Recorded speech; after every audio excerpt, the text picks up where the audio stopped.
in this game. But Knuschelbär, you can't count him out either, I think. This is going to be a nice match to see.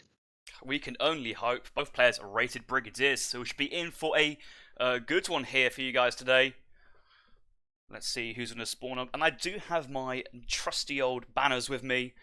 Welcome back, ladies and gentlemen. We are here for another series from the EPL2. This is the week 1 between the Nilla Ninjas versus the Mandarin Duck Squad. We have the champions of both the teams, Knuschelbär, spawning into the northwest of the map, representing the Nilla Ninjas, playing Japan.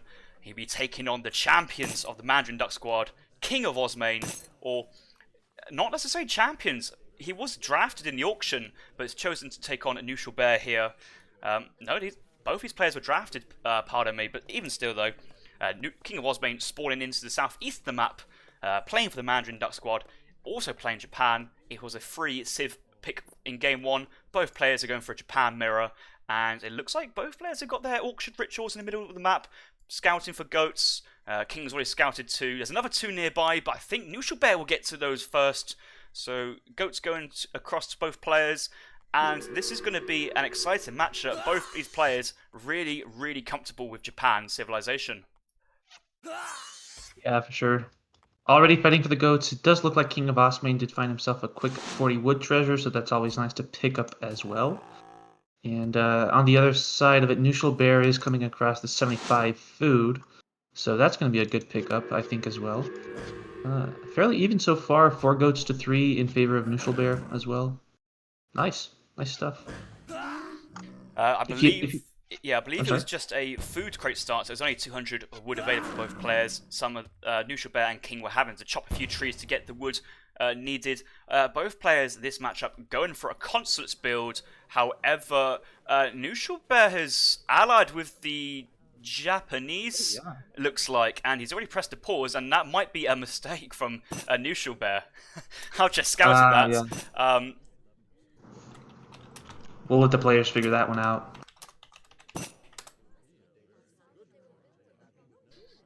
Yeah, I've got to restrain myself. King can only give a re for a player mistake. King's like, oh, rub my hands. Whoa, I have 80 wood for free. It's up to King, but I'm staying out of this one. I'm staying out. Competitive setting. It is a competitive setting. King should not be pressured into that one. I don't know. We'll let the players figure it out. Maybe get in touch with the admins if it becomes necessary. But Knuschelbär's on his knees. He's begging for ESOC G to come to his aid and pray for a re. However, in this situation, the onus is on KINGofOsmane here. I don't think it's the complete end of the game. It's only a couple bits of wood here and there, but I assume you probably have to unally the consulate, chop a bit more wood, re-ally with the Portuguese, and then your bestieros will come out so later on. It will have a knock-on effect, but I don't think it's going to be super huge. Well, actually, no, because Knuschelbär doesn't have the export required to switch to Portuguese. He's stuck with Yeah. He lost 100 export, and it takes... All right, there we go. So some sportsmanship out of KINGofOsmane on that one. I think we can all kind of applaud him for that. He did not have to, but he did, and that was super nice of him. So it's always nice to see, players going out of their way to be pleasant to each other. So that's nice. I certainly appreciate that as well, because it's not like King was going to win that matchup because he was the better player. He was probably going to win that one because of just an honest mistake early on, which we've all done. I've deleted a few villagers. One game I deleted my 5 mams because I just had the wrong hotkey and I wanted to delete something or something else. But it was the funny one. Were you casting with me when we had the beginner semi-final between Clestry and Stanley Winston, where Clestry dropped down in monasteries, China, in age 1? I don't think that was me. I don't believe that was me. I can't remember who it was. It might have been Hulong, but essentially it was a 200 wood start, and Clestry spent all that wood on a monastery instead of a village, and it was just super funny. So he was playing Aztec, and luckily Stanley offered the re. Otherwise, just the game would have been over in 5 minutes. But same here. Looks like sportsmanship has prevailed over just trying to get as many points on the board here. But if King can win this one, he can say, hey, I've won the Japanese mirror versus a good player, even ground, and let's go again. Yeah, they do. Well, super nice sportsmanship across the board. That again, it's always nice to see that. I think. So yeah, we're back into this Japanese mirror. Knuschelbär versus KINGofOsmane, Kamchatka, summer version. 300 with this time, as well as an extra food crate on the floor, so a higher resource start for both players. Of course, as it's a mirror, it really shouldn't affect proceedings too much, but it'd be a little easier to get that consulate down, and maybe Knuschelbär might have a bit more time to micro that consulate onto the Portuguese allies. Yeah. And no Reese this time if he accidentally goes with the Japanese. I'll tell you what must suck for him, King, though. Knuschelbär's picked up 2 goats and come across 80 wood straight away. King will be able to see his treasure. He does have 1 explorer topside, working away on the orchard rickshaw and about to try and take down 75 food. Having both his explorers in different places, though, great for scouting. Makes treasure gathering quite hard, though. Yeah. KINGofOsmane did, I think, start that 75 foot. Nah, he just a little bit. So he's starting to work on that. So we'll have to see how that works out for him. Duber is on its way to come help him with that snow leopard.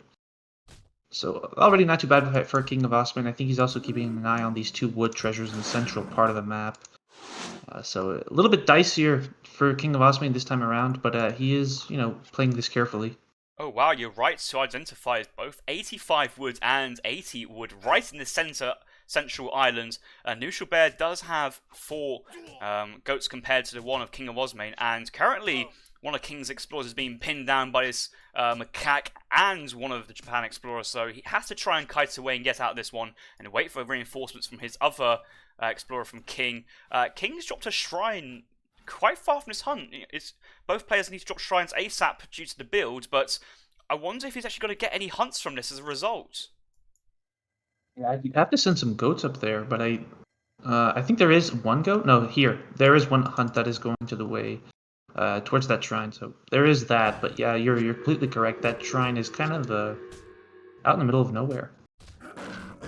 In the meantime, we do have Knuschelbär working on this 80 food treasure right here, and KINGofOsmane is around to. I don't think he'll get that.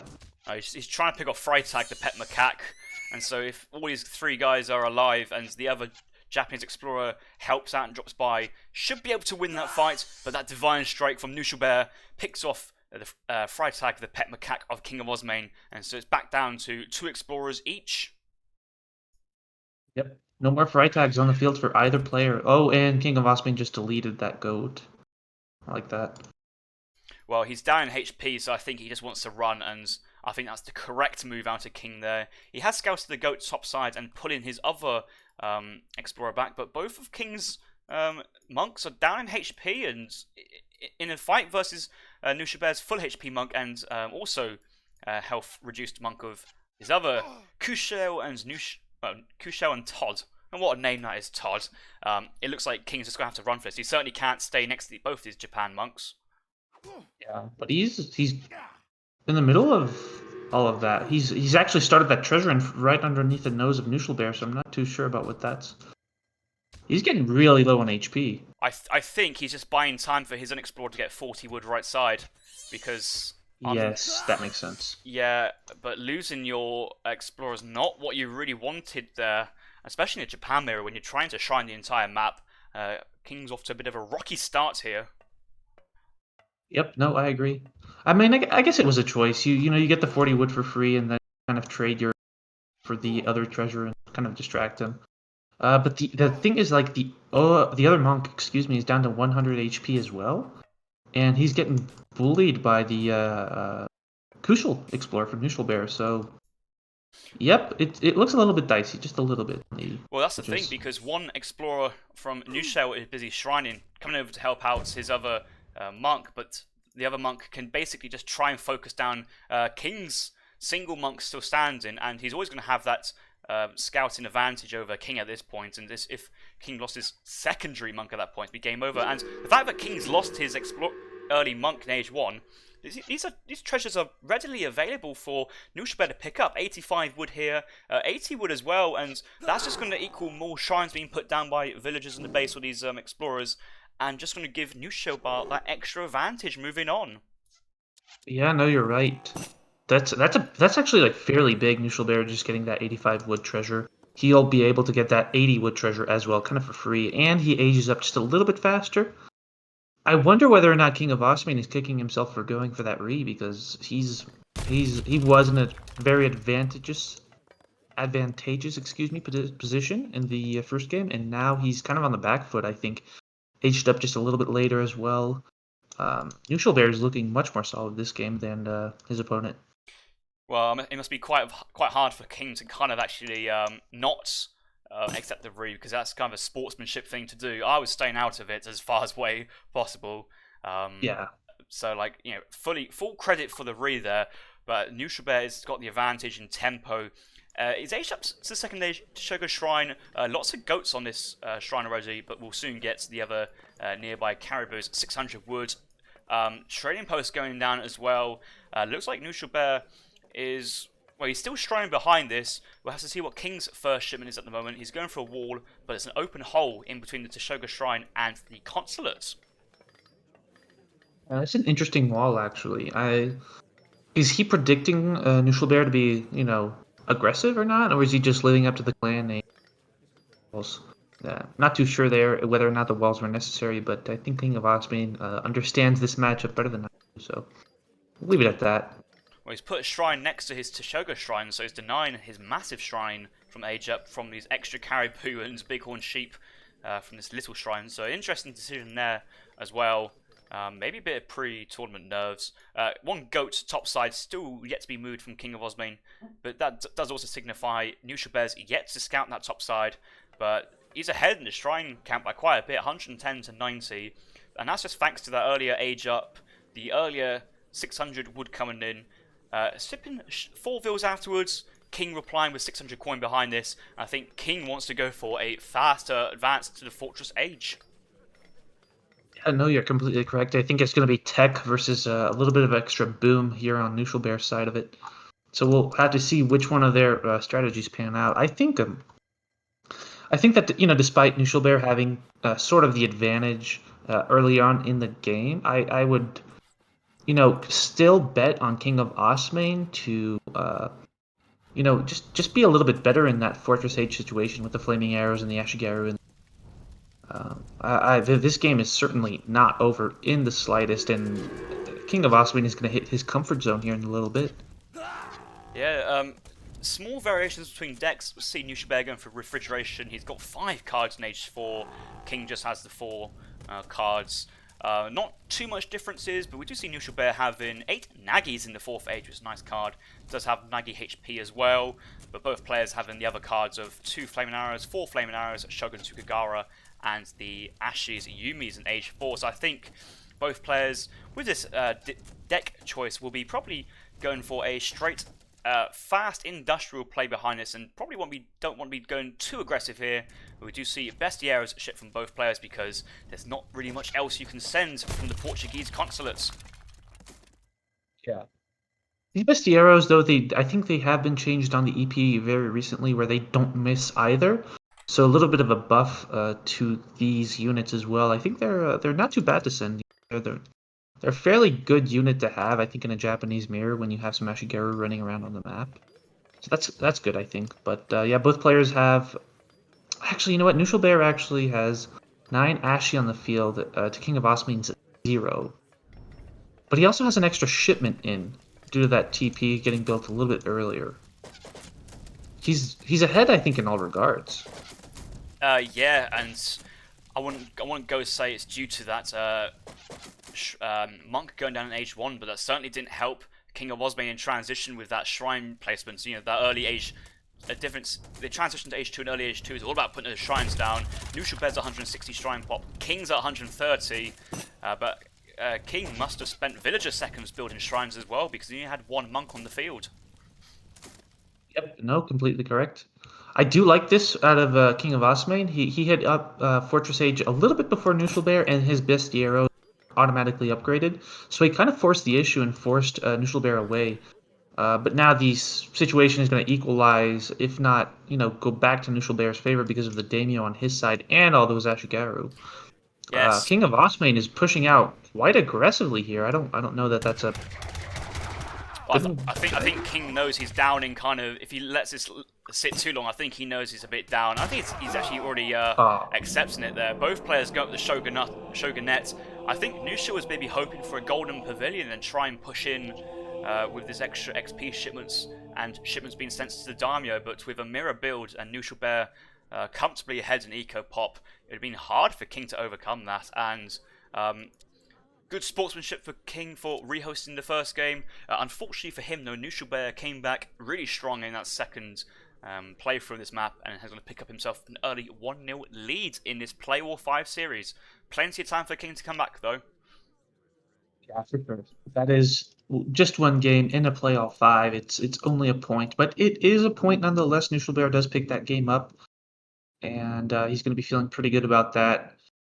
KINGofOsmane probably kicking himself just a little bit, and now asking for maps. Let's have a look at that. You can see that Knuschelbär delayed a Vil in Age 1 just to try and get that Wander down, and then it was a bit behind Vil population for a bit, but aged up about 30 seconds before his opponents. Had that tempo moving forwards. All resources at that point increased fast for Knuschelbär, basically due to those shipments coming in at a faster rate. Having the 4 Vils as well just kind of helped Knuschelbär's resources increase. Having a quick look at the buildings though, because it's a mirror build, that should give us a very good indication of what was going on and the effect of losing that Explorer early on.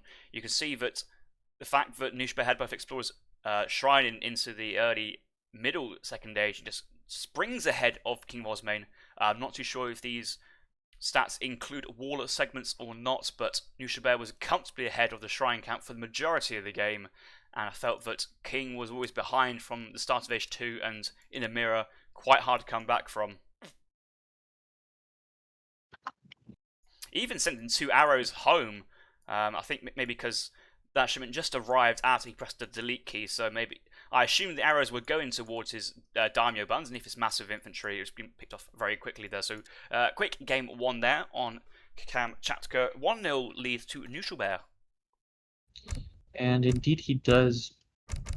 KINGofOsmane just kicking himself a little bit in this lobby about the rehost, but the show must go on and the series must be played out, and I'm sure that he has more than enough leeway to come back in this one. It is the map is now Tupperware? Tupero? I'm not Tupero. I don't know the exact pronunciation of it, but it's one of the newer maps, and Nilla Ninjas do pick first. Yes, and that'd be Knuschelbär's pick to pick first. This map is an interesting map. I do like this map. I like it that when it spawns, as you can see it on the top right, where you have 2 trading posts going across the kind of width of the map for the shorter period, but it's 2 separate trading routes, TPs at each corner. The other spawn is a full TP line going across the middle, and not the biggest fan of that spawn necessarily, but having a quick look at that mini-map, you can see that it's the rush distance in between the 2 town centres, not the greatest, but it's a very, very, very wide map with lots of resources on the far sides, which encourages extra town centre play in the Fortress Age, and economies being spread out. Yeah, absolutely. Also to be noted is that there are 2 different configurations for the trade post routes. Either the one that is shown on the minimap as of right now, which is 2 on each side, or one that goes straight down the middle. So that actually does change this map up quite a bit. And it looks like, ooh, Knuschelbär going for ports. Interesting. Yeah, he's probably praying for a 4 TP across the middle spawn, and that's just such a difference between which map spawn comes out. It would render whether going for an ATP build would be useful or not. You can argue that ATP on how the map spawns on the top right is also good because those TPs are spread out and be very hard to take them down. But ports on land have always been typically having a bit of a difficult time, but Portuguese recently receiving a plus 5% gathering rate on berries and huntables, and there are a lot of huntables on this map. Yeah, there's a ton of food on this map, and Portuguese. I think they're in a good spot on the ESOC patch. Even on Robot Entertainment, not really. I'll forget about that. But yeah, on EP, I do enjoy playing Portuguese. Don't quite have the speed of like say the French or the Dutch or the Germans. But once you get the boom going, and if you play it a little bit carefully and kind of play for the longer term as opposed to the early Fortress Age, I think ports are fantastic if you get to that good Portuguese comfort zone.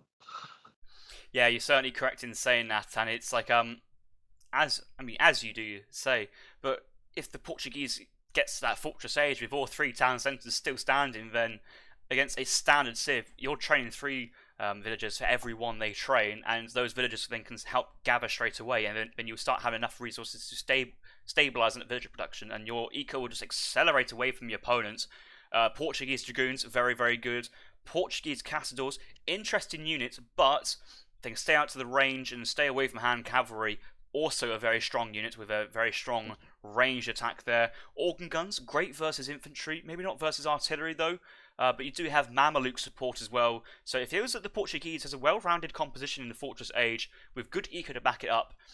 Certainly a good civ to have. And then industrial Portuguese, Jeanette Dragoons with very, very long range, good eco. It's not, you can't say Portuguese is a bad civ in any regard, but they do struggle to early pressure, and early pressure may force Knuschelbär to have two town centres very close, may have to send colonial militia, and then kind of play off that momentum there.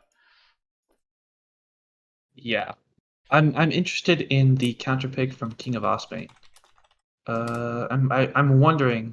Oops. Oops. Go for teal. I'm wondering what the answer is from King of Osmane, especially on this map. I think a lot of these maps are not, pardon the pun, quite mapped out by the players yet. Just see yourself out the door. Maybe I will.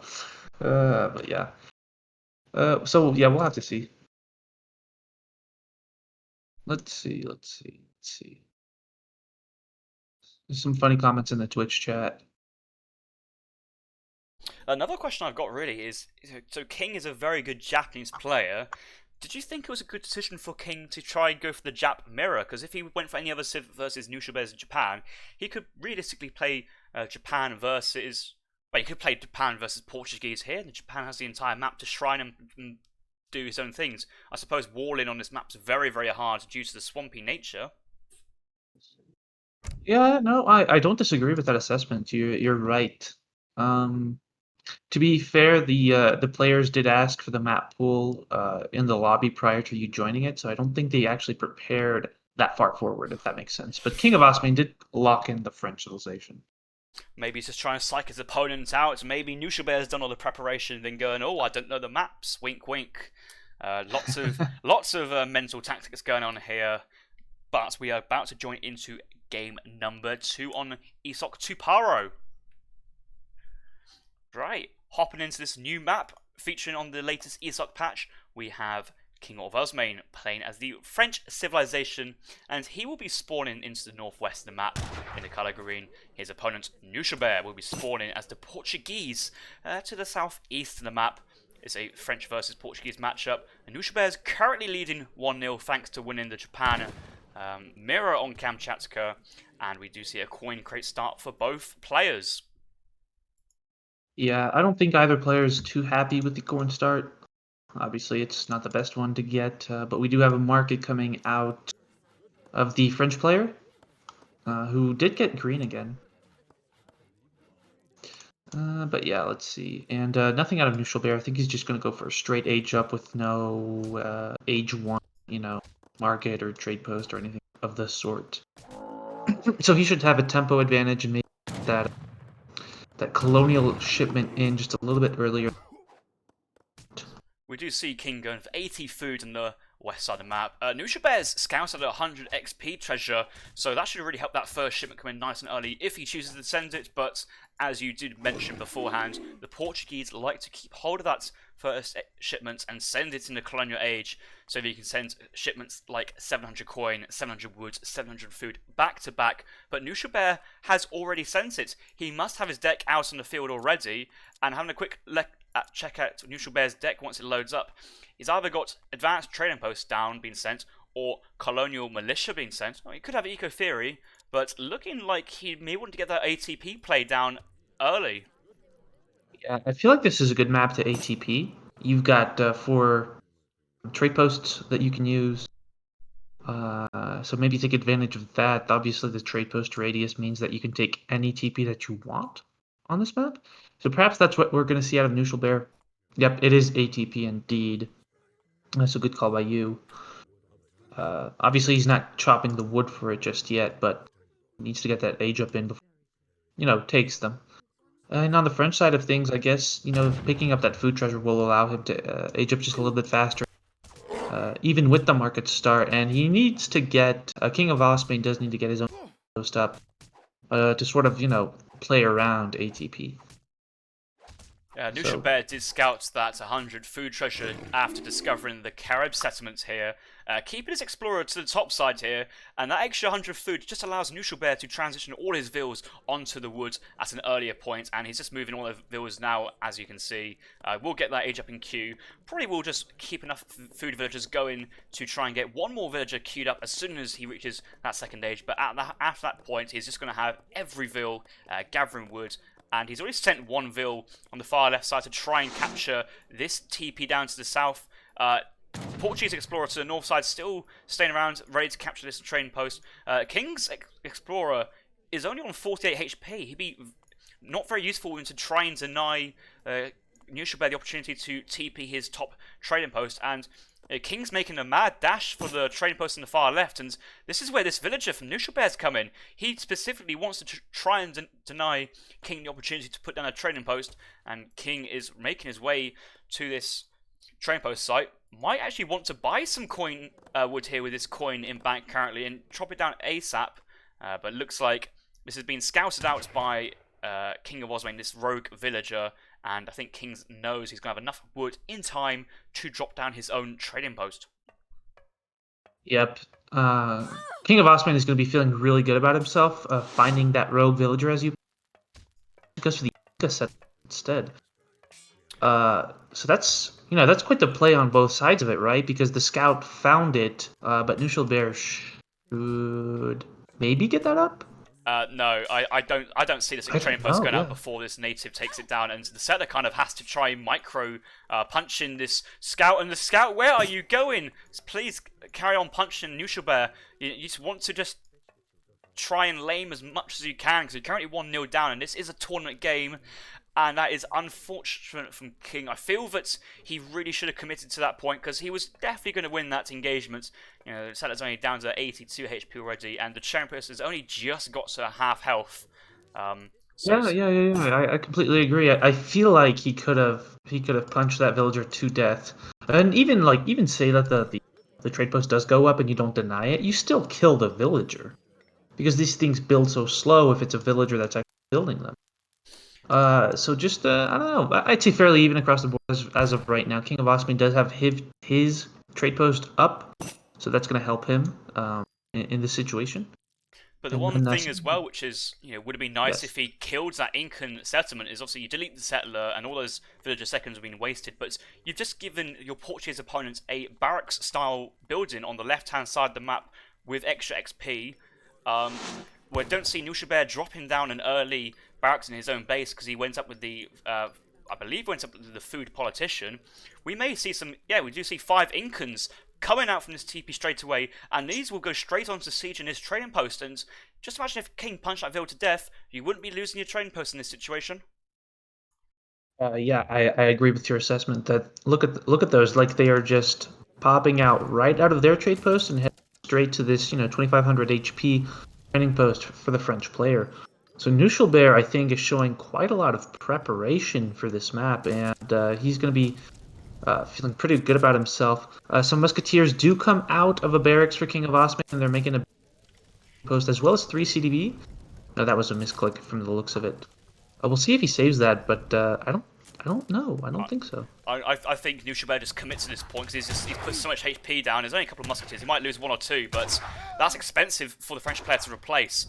And these Incans, only 100 food, 20 wood. Quite expensive units, but not too much wood cost behind it. Only a couple more swings, and this train post should go down, and that will hurt the French player more, I think. KINGofOsmane, though, I will give him some credit. He made Knuschelbär pay quite a lot for that. 3 of those Incans went down, so that's 300 food plus 60 wood, and then another 4th one. So all the math I just did out the door, and there you go. So and he puts his trade post right back up. So not too bad for KINGofOsmane. I think he's rather satisfied with that trade. 700 wood coming in from Knuschelbär behind this. That should be enough resources to get the stagecoach in.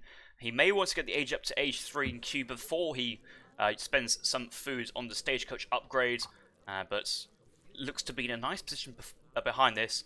Decided to not get to the TP down to the south just yet. However, his explorer is making his way down to this trading post and will be putting in another trading post down here to contest this other line which the French player is currently on. Indeed. So these musketeers did come forward and did bell up a few villagers.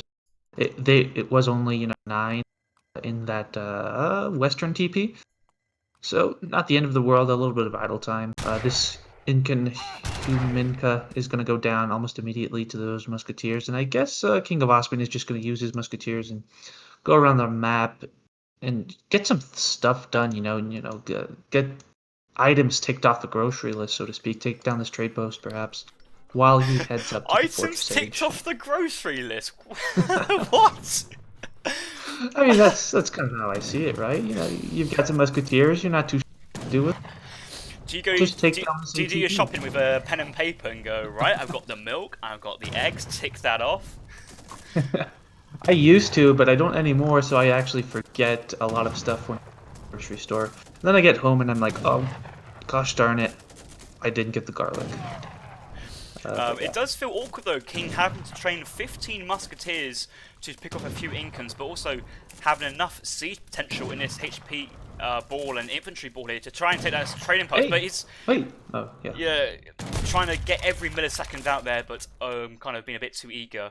But he had to train 15 musketeers, and that himself is so much food, around about 1,100 food into resources in age 2. Does get to the 3rd age first behind what Knuschelbär is doing, and what's Knuschelbär going up with? He's going up with the marksman, but he has lots of XP from this TP play. Maybe Exiled Prince could have been better. Yeah, I don't disagree. We'll have to see whether or not the slow age up pays off. Knuschelbär, in the meantime, trained 3 additional Incans and was working on this trade post, but KINGofOsmane just pushes him away from that. Overall, quite the even situation, I think, between players. They're really fighting over these trade posts quite a bit.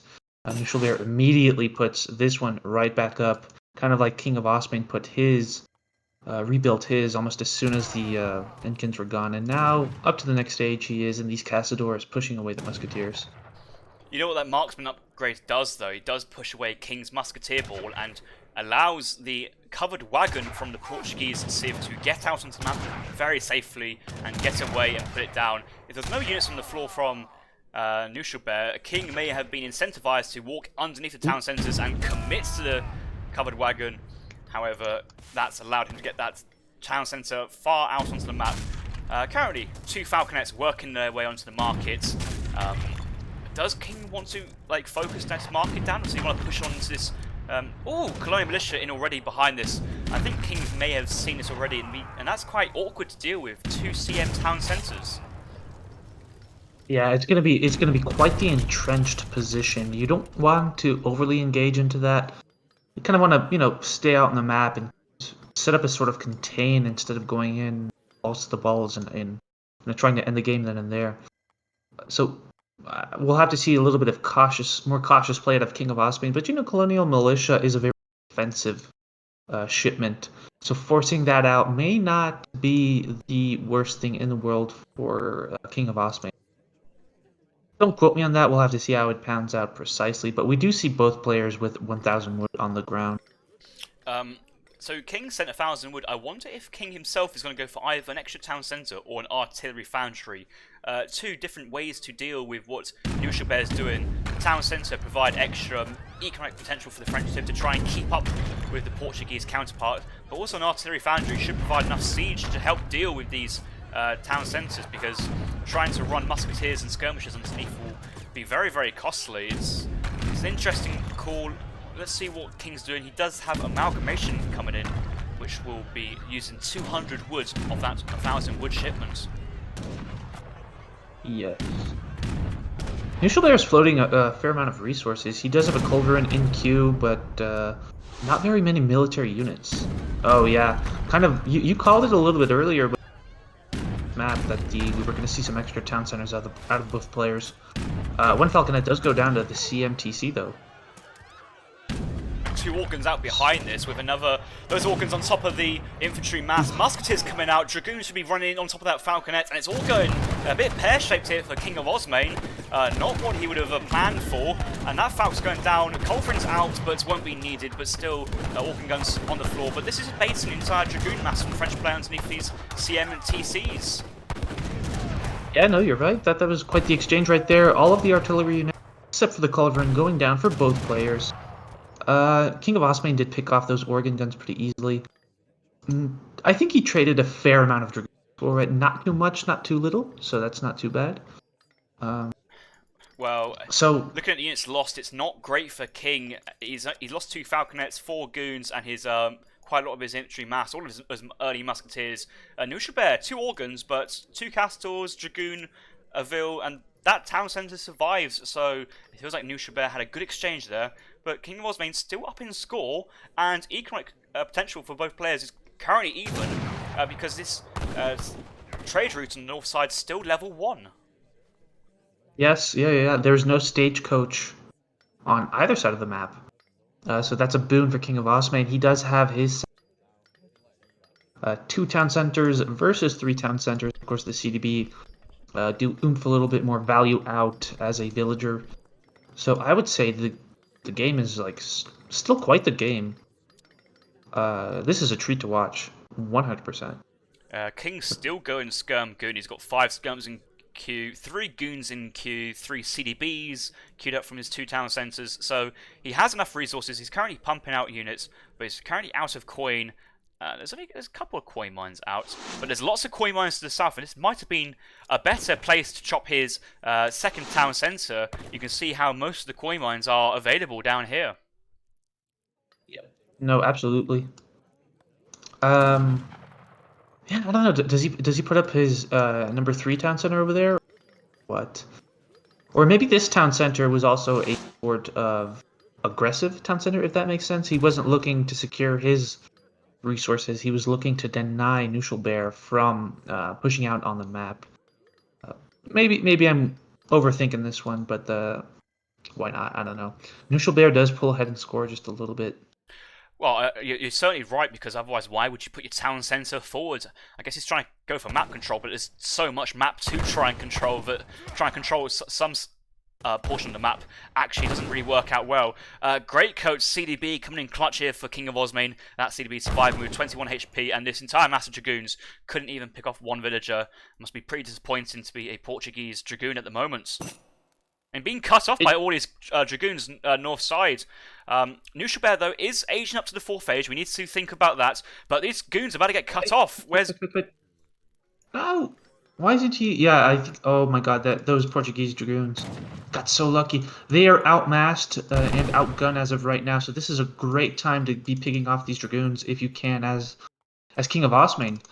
There's so much value here, and Knuschelbär has a lot of resources in these Dragoons, and they might all die. And losing your army while you're aging up is risky, because you just have nothing left to upgrade behind this. In his base, he has a couple of artillery pieces still remaining. Lots of villagers, but not really much infantry. 5 goons right side, keeping safe, but most of this military mass is on his dragoons pathing around. And King has 5 cuirassiers from his stable. They won't be fast enough to catch all these goons. I feel that King needs to split up some of these goons to try and go around, get a few into melee, and... Look at this, Knuschelbär sacking off 5 Dragoons there just to rescue the rest of them. all in all, he could have tried to sacrifice only 2 or 3, but at least 6 are getting out. They're headed straight into the massive skirmish. Oh my god! Ooh, that hurts. That hurts so much. That was awesome for King of Osmane, to put it that way. Yeah, looking at Knuschelbär's down 11 goons in total this game, probably about losing 9 in that trade-off there, and King's didn't really lose much military unit population. And look at this, 100 military population for the French player, pushing in onto the right-hand side for Knuschelbär.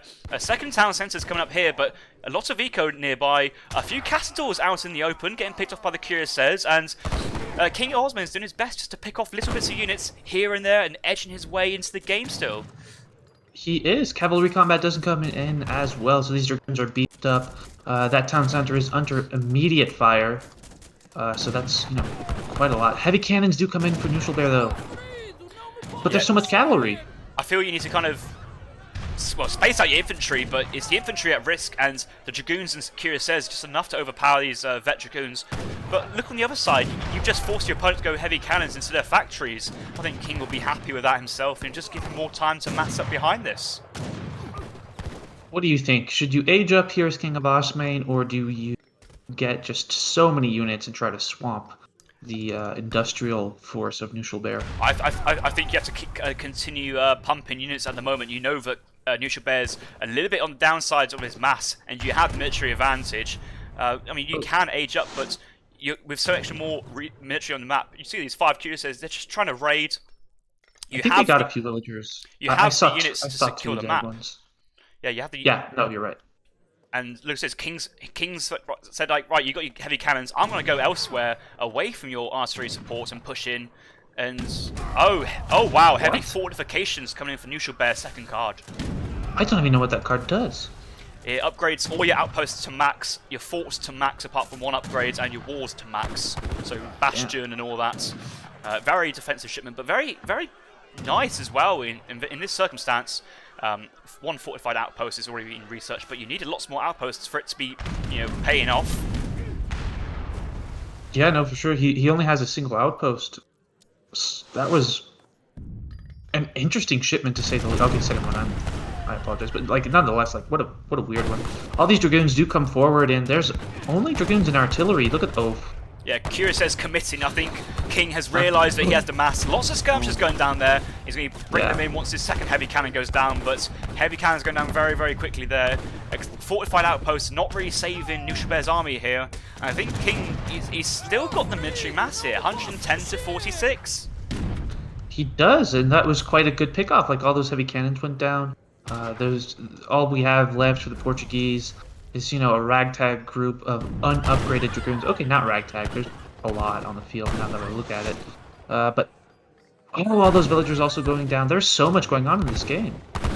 These guys not having their great coats, and 3 villagers go down there very quickly there for Knuschelbär. King still around, and this skirmisher mass is going to be very critical for King to try and poke off his veteran dragoons. These units, though, are still age 3, no Jeanettes, no cav combat, and no guard upgrades as of yet, so, or arson upgrade. These guys are still quite weak, really, to where they could be. Yeah, no, the French dragoons have 2 cards on them. Oh wait, no, I'm sorry, just 1, and the cuirassiers have 2. So these, you know, these goons from Knuschelbär, as you pointed out, they're not exactly the Portuguese goon that you're afraid of. And so many scrims on the field for King of Osmane as well. This score looks inflated for Knuschelbär. Heavy fortifications card, I think. Yeah, it adds a lot of score, and that's where we do see it. But factory is now for Knuschelbär. It does have a mill in base as well. A couple of organ guns being created in his base, but looks like King is trying to knock down one of his TCs, and I'm not too sure the TC is the best thing at the moment. He needs to try and protect his cuirassiers from the dragoons. Minutemen being called. We need to remember, Knuschelbär, Colonial Militia, does have the opportunity to go big batches of Minutemen at the moment. We may see that come out. Yeah, he doesn't have the food for it, though, or the resources. Actually, if you look at his... He has 8 on food, 12 on wood, and 8 on coin. I think Knuschelbär is actually dead in the water at this point. And if you look at the recalculated economic population, France is miles ahead. So, as long as King of Osmane, you know, plays this carefully from this point onwards, I think he's got this. These skirmishers are also raiding like the mill. Yeah, action all over. I'm trying my best to pan. Lots of French villagers onto the south side. 70 eco pop from the French players, so he's been pumping units from both town centres fairly consistently and getting lots of vills out. If we look at units lost, we can see how many Portuguese vills have gone down. 18 villagers, 8 CDBs also down, and these dragoons are starting to push out to the north side to try and capture these CDB, but they're fighting away from their town centre support. I think these dragoons, cuirassiers, and skirmishers may path around to cut them off. Yeah, no, for sure. Oh, they do have to pull back away from the... but you know, you can fight those dragoons. I think the French player has the better dragoons. Why is he pulling away from this fight? Okay, King's macro is lots of food banked up. He may want to start sending food, but he's got lots of vills now on the coin to the south side. 30 villagers gathering coin. I think King's thinking of the age up now. Age up behind this with the increased eco population, and I think King's realised if he overplays this, he may lose the game due to losing his army, but if he keeps his army back and upgrades them to guard units, he should be in a good position, and King's eco can support it. You're completely correct. Oh, those CDBs getting raided by organ guns over here. I think we saw 3 or 4 of them go down to these organ guns. KINGofOsmane does pull them away. He does have still like a bunch of funds to work on, so he's still in a reasonably comfortable spot. Some walls coming in for Knuschelbär, though. We're in it for the long run, I think. Oh, there's too much going on this map. I think King is aware that Knuschelbär has lots of dragoons, fast-moving units which counter his cuirassiers. He can't really stay around these cuirassiers to siege. He's only sniffing out villagers to raid, but there's no Portuguese villas to the south side. And that's nice for Kings. He just has all these extra coin mines himself. He's currently gathering from 4 different coin mines, spreading his villagers out, trying to ensure minimum walking time possible, scouting these organ guns moving from his town centre. But he's just trying to not overcommit. We may see the gendarmes being researched, guard goons. We could also see the guard upgrade of the skirmishers as well, which is the voltigeurs. Voltigeur, yes, indeed. Fuck, I don't even know if I said that properly in French, but yeah, KINGofOsmane up to the Industrial Age, gonna pump out a bunch of guard upgrades that he can afford that his opponent cannot. Get his own factories out, and kind of see how it goes from there. Oh, but the recalculated economic population has caught up for Knuschelbär. You know, this is still a game, I think. Yeah, it's always been a game because this you're right, fortified outpost has denied the opportunity for King to push in and siege down those factories, and the fact that Knuschelbär's just been massing dragoons makes it quite hard for the French player to transition to artillery, and we saw that early commitment from King going for second town centre. It's been focused on eco behind this, but factory coming out for KINGofOsmane first card, and should be the second card soon after, should give the French player that military lead. But big raid, left side dragoons on these CDBs, very tanky units having high HP, high range resist, and dragoons have a negative multiplier versus CDBs. I don't think King will be losing too many here, but is pulling all his dragoons out into the open for the French players' upgraded veteran dragoons. Yeah. Getting pushed away. I'm sorry, I'm just like looking all over the map because there's just so much action to follow around. That cuirassier raid is so big. And these villagers still do not have their greatcoats. Obviously, you're not going to survive a 12 cuirassier raid, but I think King could have picked off these villas as well if he split up his cuirassier group. Another fortified outpost coming down to the south, governing this silver mine. Very important and good control there from Knuschelbär. King is up equal in score though, but most of Knuschelbär's score has been inflated due to the fortified outpost, and this TP line is still level 1. It's no extra resources from either player. It's just XP for the Knuschelbär. Yeah, and we do see that like kind of he's ahead by 2 shipments, so he does have his factories out a little bit earlier. Dragoon combat in as well. Right, Dragoons on top of these heavy cannons and organs. I think he's scouted where these cannons are. He does have 2 culverins, very, very nice. He needs to protect this outpost though, but there's 20 CDBs inside. Where are the cuirassiers? This game is so nuts. They're over here, they're killing villagers, I guess. Right? And just going for more and more raids. But there's just like so much on this western as well.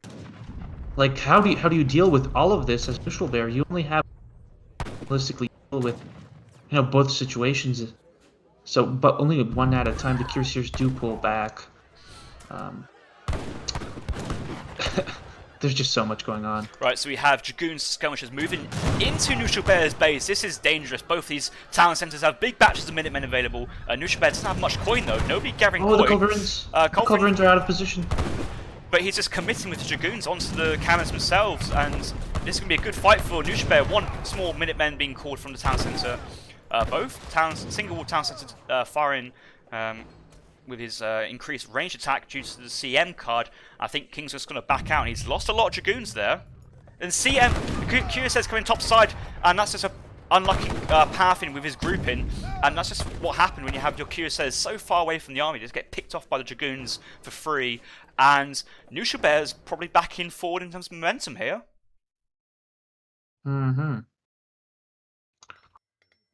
I guess like the amount of heavy cannons you have for Knuschelbär is like something that needs to be respected. Yeah, those walls. Like he's just like walling this side of the map. He's like, okay, I'm gonna put up a wall here. I'm gonna protect your own villagers from you or something. I don't know. But yeah, I mean, the King of Osmane needs to answer all this artillery here properly and cost effectively.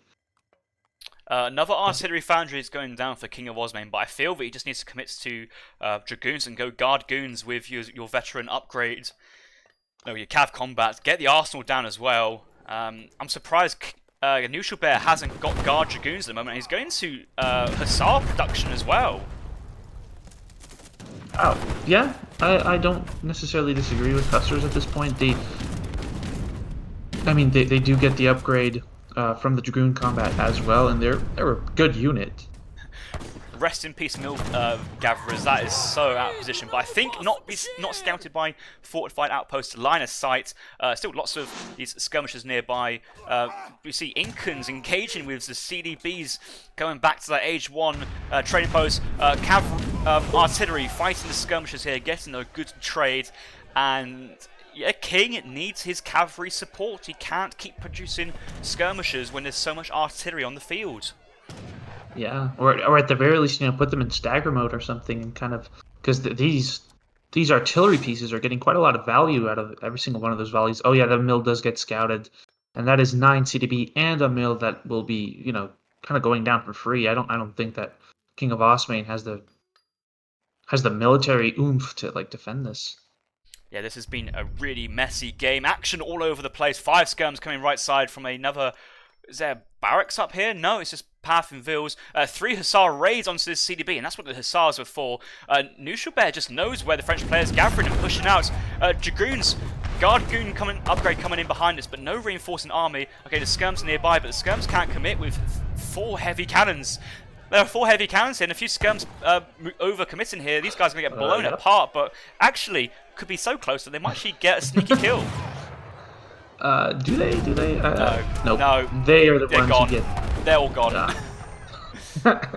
Except for that one, but he's gone too. I'm sorry. That big raid top side, Hussars killing at least 5 CDBs north side here. The recalculated eco pop is even between 2 players, and these skirmishers feel useless. They're so slow, they can't keep up with these cav raids all around and can't engage with the main army due to the presence of all of the artillery pieces. And soon, behind this, Knuschelbär will be getting guard dragoons, surely, but no, not yet. I feel like Knuschelbär is starting to pull ahead. It's 48 CDBs to 67 villagers. Obviously, we have the recalc, but I wanted to look at the actual villager number as well. And like, he has this juggernaut of a force in the middle of the map. Look at this big volleys coming in for this cannons. Look at all these skirmishers going down there. 10 going down there at least. 2 coals out, but they're just being outgunned here with all this artillery pieces. 2 coals going down, and he does have 3 coals out, so should be surviving. May want to get the Culverin Royale upgrade, but only a handful of guard goons, and these goons just won't be enough, and he wish he kept those Cuirassiers alive earlier. Yeah. Other dragoons do come forward, and I think they might pick off the heavy cannon. Yes, one of them does go. These units obviously being line of sight for the Culverins of the French player. look at the ridiculous amount of heavy cannons that Knuschelbär still has, and those skirmishers are just evaporating. Oh, this is a bloodbath. I think King will be annoyed at the end of this game, but it's got to this position. Wars coming up everywhere, outposts all around the map. This is a really good play from Knuschelbär, and for a while I was thinking that King was in such a command position, but Knuschelbär playing with his outposts, playing a bit defensive, and then just picking up units where he can, and now he's pushing up. Not too many veteran dragoons now, and it's mainly just guard goons from the French, but these Portuguese goons now have the dragoon combat. Jeanettes are being researched. I think once Jeanette's been researched and completed, I think King may realise he's in trouble here, like big trouble. Yeah, big trouble indeed. Something to point out is that the guard upgrade for the French player is, and thus 800. Did I get that right? Yeah, 800 resources more expensive than the traditional guard upgrade, so it actually makes it a little bit more difficult to attain. As opposed to just... Well, both players are up to guard, and you can see Knuschelbär's resource bank. He has enough resources to pump out another 20, 25 dragoons behind this, so I think Knuschelbär's remaster potential is very nice. We do see 3 dragoons right side, 5 trying to follow, but dragoons not great raids in, and will get picked off underneath these fortified outposts. Yeah. I was referring to the skirmishers for the French players, but yeah, no, I understand what you're saying. These organ guns are just doing so much. Okay, now we have more dragoons from Knuschelbär than we have for the French player. The organ gun finally does go down. But, you know, slap on the... what's the card? The Genitors upgrade on these dragoons for Knuschelbär, and I think we're going to see a lot. I think King needs to kind of change plan a little bit, because his goons getting picked off. But now there's no more cannons in the field for Knuschelbär. He's put his factories back onto coin, only gathering at 5.5 though, missing that coin tech, and it's same for the factory top side. But Knuschelbär is at max vil population, or soon will be. I think he's got another 10 vils to go. Let's look at eco units. Currently at 90 vils. French player at 52, and that's because he just put mills around the map and just got picked off by his fast-moving dragoons. You know, I don't even know what to think of this game anymore. Knuschelbär has clawed his way right back into this game, and now the scores are 518 to 373. The heavy fortifications inflation can no longer be, you know, I want to say relevant at this point anymore. I think KINGofOsmane is going to kick himself for this one as well. Only fine, Like, it now even gets if you win, aren't you like frustrated with this game as KINGofOsmane? Well, yeah, he's only now got the voltage upgrade, but he's already lost many skirmishes. He's already lost 97 skirms from the entire game, and 50 of those could still be standing if he didn't engage the artillery of Knuschelbär, when he really just couldn't. He just couldn't engage. He just got picked out by these units. Big Minutemen pop from one of these guys.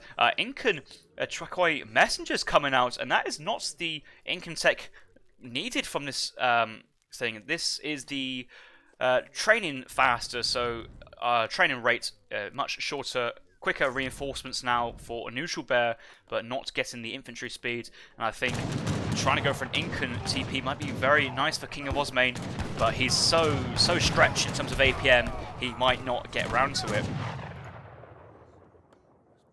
Yeah.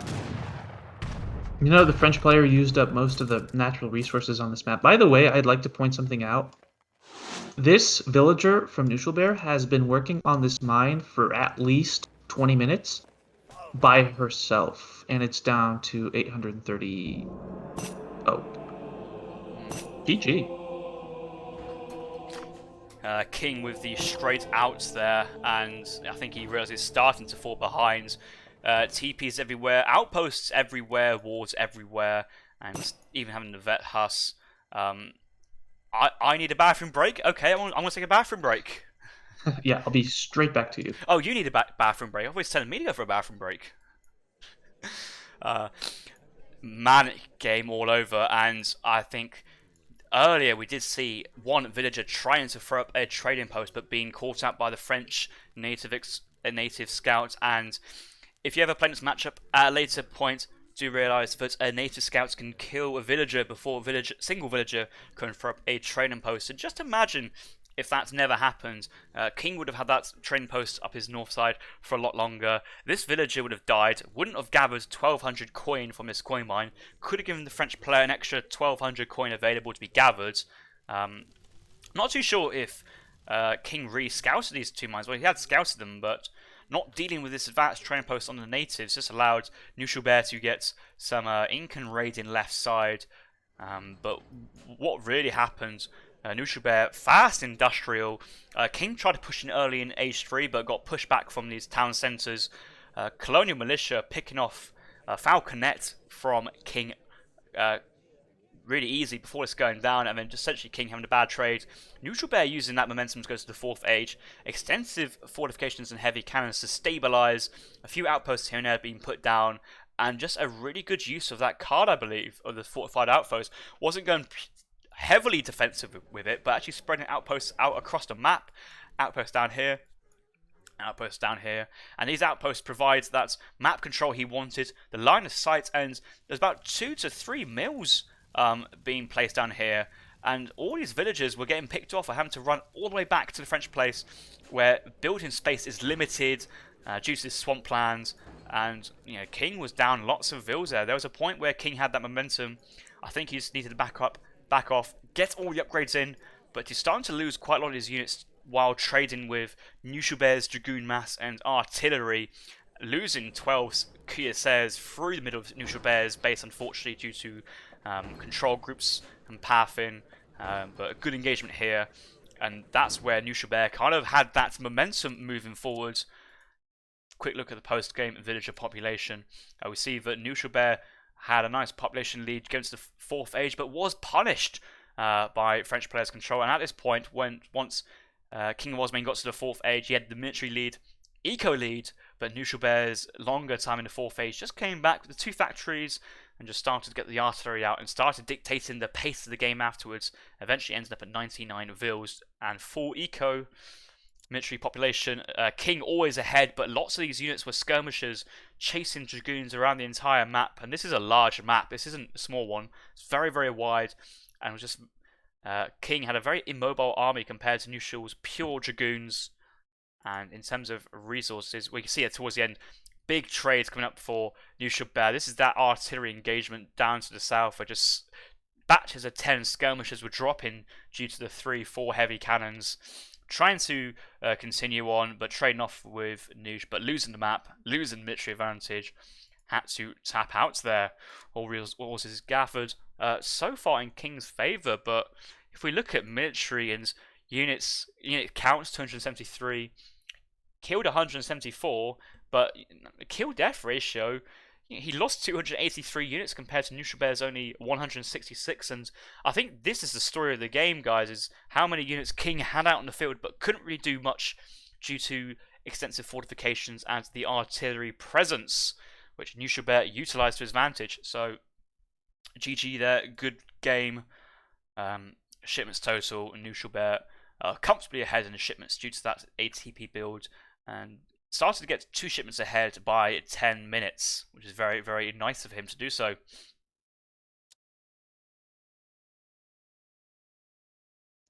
That was quite the game.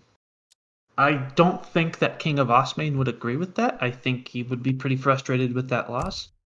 But that was a treat to watch, really. There was just so much action all over the map, all over throughout the game, from start to finish. What a game, honestly. Yeah, and there's just so much action left and right. I think I had a good grasp of trying to cover all the important points. I had the camera moving around very greatly. My eyes were glued to that mini-map.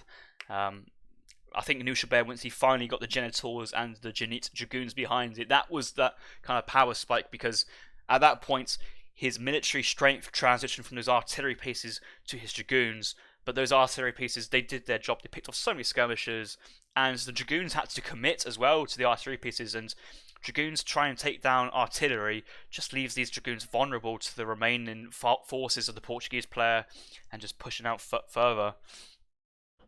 And Lots of comments in the chat, lots of people enjoying that game. Need to remember though, this is a tournament setting, lots of action in APM. Like King was fully worked out at that point. It'd be very easy to kind of suggest suggestions in the chat, but I think King had a good game there. I don't think he didn't do well. I think a few good engagements, a few mistakes here and there cost King that one, but I thought King played really well to kind of keep that advantage up against Portuguese ATP and 3 town centres in the Fortress Age.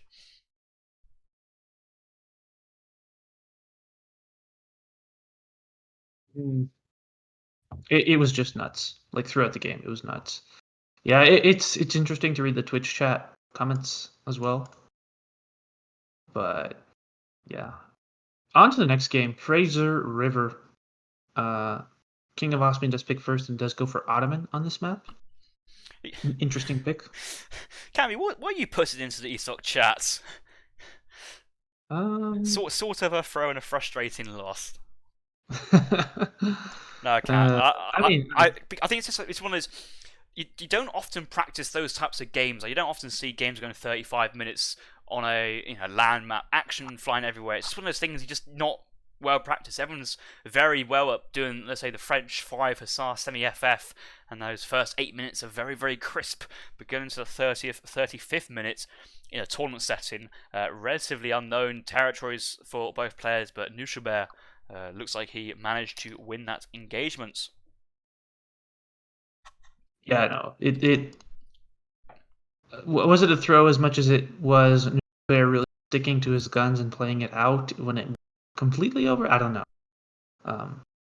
Yeah, I was just bouncing off kind of Kaiser Klein's comments of it being, well, whatever. I'm not going to get into it. But, it's a controversial game, but I personally, on a very personal level, I enjoyed everything about that game. It was great. We had the best seats in the house. It was entertaining throughout, and so many points, so many action points. Knuschelbär, not yet picking a sieve just yet. King going for the Ottomans, a nice 4 TP map. I'm unsure whether the stagecoach, if you upgrade the TP line, it affects both lines. I want to say it feels like it should, but it is 2 distinct lines. Unsure about that, whether it's the same kind of TP line of Mendocino, or whether it's 2 separate, distinct trading post lines. I believe, and I could be wrong, but I believe that they're separate. You upgrade one, it does not upgrade the other. Maybe I'm completely wrong. Wait. You know what? Just don't listen to me. Looks like Harrison is BRB 2 minutes. So I will proceed to talk to the Twitch chat a little bit.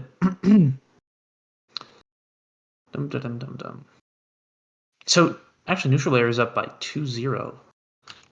And if I look at this, the Nilla Ninjas are up 2-0. So A's must be feeling pretty happy about this right now.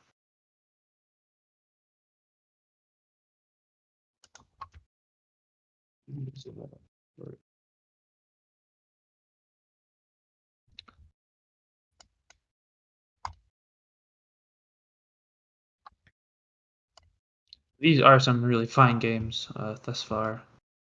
And it looks like Knuschelbär might actually answer with you. Oh, that's an interesting pick against the Ottoman. Are we going to see some rifle riders or something like that? I would imagine so. I'm not too sure.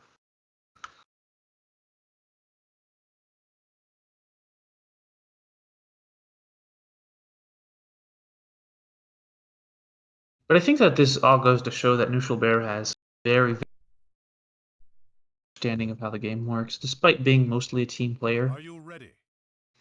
Oh, and Harrison, looks like you're back. I am back indeedy, and it looks like Knuschelbär going for the Sioux pick here. I like Silness map, although you look at the map top right, it kind of has that feel of a cliff and a valley, but those cliffs, they're not actual cliffs, it's just a raised ground, but you can access that plateau from multiple angles, and once you run out those initial 2 starting hunts and 2 mines, you have to push onto the floor, and that's where the Sioux player will be able to excel using his mobility. So I'm liking this pick from Knuschelbär. Checking if both players are ready though, try and get this show moving on, but I think both players, now that they've found the matchup, or Knuschelbär decided to go Sioux, and King, he can't change because King, fighting for the Mandarin Duck squad, he had to pick first in this game number 3. I think both players are now consulting their team members about potential strats and build orders. It looks like Knuschelbär's ready though. Yeah, Knuschelbär is ready to go. King of Osmane picked his pick and then went AFK for a little bit. I mean, all of these players, deserve a little bit of a breather between games. There's stuff on the line here. These are tournament matches, and yeah, I'm not too sure how this matchup is going to pan out. Do we see a Jan Rush out of King of Osmane? Do we see a Fast Fortress for Rifle Riders? Excuse me as my voice breaks up. Out of Knuschelbär. I'm not too sure how this plays out. This is a fairly atypical matchup. You don't see it all that often. Both players will be looking towards the third age. It probably does depend on who's got the TP control or not. The Ottoman Civ can go for a kind of a Colonial Militia 3 TC play in the Fortress Age and play very, very defensive, because obviously the Ottomans Civs, they just continuously train for free and spawn over time, where Knuschelbär, if he wants to try and take on 3 TCs, will have to really invest in military, probably more Axe Riders than other units like Bow Riders, Rifle Riders, to get that siege potential down and the siege dance. But if King is going for something more forward-thinking Age 2, I don't think we'll go for a Jan Rush, but could go Jan Abus TP control. Knuschelbär may have to go for Bow Riders, maybe 5 to try and raid, get up to the Fortress Age, and then Rifle Rider, where Keener play, push out on the Dog Soldier at 15 minutes. It's back and forth, but I think Knuschelbär will have the mobility and will probably see. I think King will dictate what he wants to do. Knuschelbär has to react, but will have the mobility and flexibility to react. Yeah, for sure. I do have it on good measure, however, that the 2 trade lines are indeed completely separate. Vividly Playing did point that out in Twitch chat for me, so I'm going to repeat that. So that is going to be a consideration in this map, as you just pointed out. We currently have 200 viewers joining us and enjoying this good afternoon play during a Saturday afternoon between King of Osmane and Knuschelbär.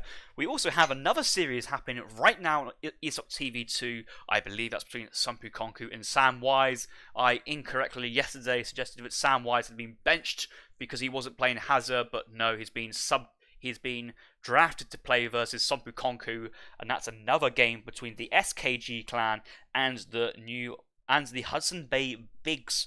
So hopefully Comet's been doing a great job on the other stream. I'm unaware what the score is, but hopefully if you guys are joining me here on ESOC TV 1, make sure to check out the VODs at a later point to catch all the action currently happening elsewhere in the tournament.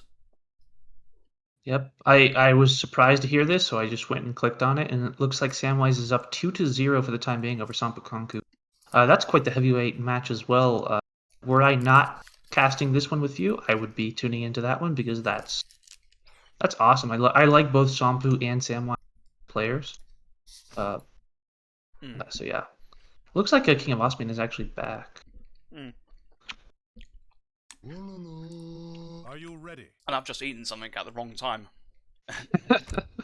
But that is totally okay. We are greened into this. So exciting. So much action. So much Age of Empires 3 going on. Let's turn that off. This is only game 3, remember, so we've still got another 3-4 games to go. We do see Knuschelbär spawning into the southwest of the map as the Sioux Civ. King of Osmane will be spawning into the northeast. He'll be playing as the Ottomans. So we do see... what else do we see? How many wood crates? 3 wood crates from the King of Osmane. No wood crates for the Sioux players. So just 100 food start for both players. No wood available for Knuschelbär. And actually, we always say that wood starts favour Ottoman, but in this case, I think the fact that it was just a food start, I think Ottoman would be quite happy because he can still get that early TP down and a house where, well, Knuschelbär's got nothing. No Sioux TP, no chance to really go for an early Age 1 trading post or a market, and he's just going to go straight all in on the hunts. Oh, you're completely correct. And then, there's no TPs, there's no nothing like that. So Knuschelbär is going to have to utilize his Sea Explorer and maybe actually do something. He does start stealing the beavers away from the Ottoman as they are building the trade post. You know, you have to make the most of the tools that you have at your disposal. Is that worth it? Whaling away at the Ottoman Explorer? I don't think that it is. No, not at all. The Sioux has a not very good attack versus other explorers. Only 3 hand attack per swing, and you can see King's already lost only 15 HP at this point, and now moving out to do a bit of treasure gathering. Both players having 2 hunts nearby and the in-base coin mine. One coin mine slightly far forward, a bit more forward for Knuschelbär, nothing too serious, but the rest of the resources out in the middle with 3 hunts on that near close to the plateau, but actually on the low ground at the moment. So balanced map for both players. You will have to get some sort of military presence out to kind of push these resources. Knuschelbär converting a grizzly bear and picking up 40 wood behind this. So that's 80 wood total. He did pick up a. You kind of cut it out a little bit though. Oh, am I? Should I yell? Check Discord. Thank you for telling me that. Maybe put Mike a little bit closer. It's kind of cutting last game a tiny bit, but it shouldn't be too bad though. It is pretty legible.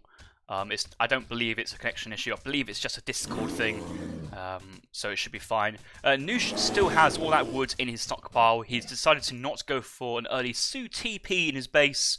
That's the TP, not the trading post, which he could have thrown down to help his eco potential. Maybe just saving that wood for an early, so he can get to the trading post in transition that bit earlier. We're already seeing KINGofOsmane get up to the second age. Both players will be sending 3 settlers as their first card as standard. But KINGofOsmane's explorer is currently being pinned down by this Sioux army, but looks like this Nuka Clubman actually may want to try and snare this Ottoman explorer. But these Nuka Clubmen have a reduced hand attack versus explorers in Age 1. That they do, so making it a little bit harder to lame with the native warriors when you pick them up from the treasure. But nonetheless, KINGofOsmane does have to go back to his base. That they still deal damage. So it's still like 5 each swing. So yeah, KINGofOsmane has started to herd this one in and then opted to abandon that and go for the next hunt instead. A little bit awkward on this map due to the cliffs. Sometimes the hunts will not quite head towards your town center and get stuck on these on the ledges instead. Right, Knuschelbär is chopping wood in transition. He's going up with the chief, which grants him 400 wood on age up. I think Knuschelbär may want to go for 2 TPs here, just capture this trading post he's right next to, which we're going to do so first.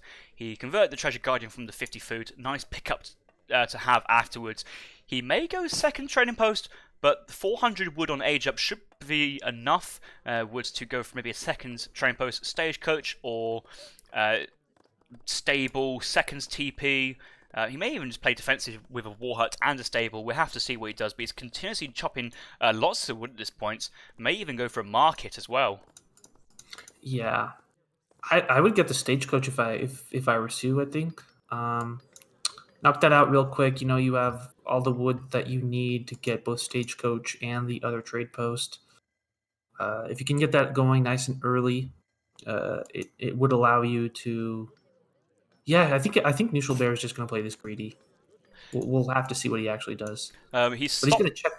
He stopped gathering wood at 150, and that should provide him with 550 wood, so 250 for a war hut, 200 for a stable, 100 possibly for the market, but you might be going corral, market, hunting dogs, but you still have a little bit of wood left over if he does that. Not too sure what he's got planned, maybe second TPs, corral, market, hunting dogs. Yeah, with these two corral go down, KINGofOsmane does have the 200 wood stacked up still, so I think he might be going trade post as soon as he clicks up to fortress. We'll have to see here in a few moments. Yeah, and very fast. Is that 4 villagers or 5 villagers? 5 villager card. Change on the EP 8. It was reduced to 4 previously, but has been increased back to 8 villagers. And these villagers gathering underneath these Su TPs with a plus 8% gather rate on their eco and hunting dogs coming in. Essentially, these villagers will be hunting at plus 18% for a very cheap investment. So quite nice for the Su eco to kind of help them along. But King has gone up for a very fast, straight fast fortress build here. 700 coin first, 700 wood available, and that should be enough wood to go for a trading post. Interesting mosque placement on this top side though. Maybe just trying to find random villagers to build stuff while on herding, but I don't think this would be too pivotal in this matchup. Yeah, not yet. Not yet. 4 Axe Riders on the field now. They should join up with the Sea War Chief and perhaps get some raiding done. They're gonna, looks like, make a beeline for this Explorer here, first and foremost, excuse me. So kind of showing a little bit what Knuschelbär has on the field. He's not going to catch King of Osmane by surprise with a raid, which it is what it is. I think picking up the Explorer is quite the good thing.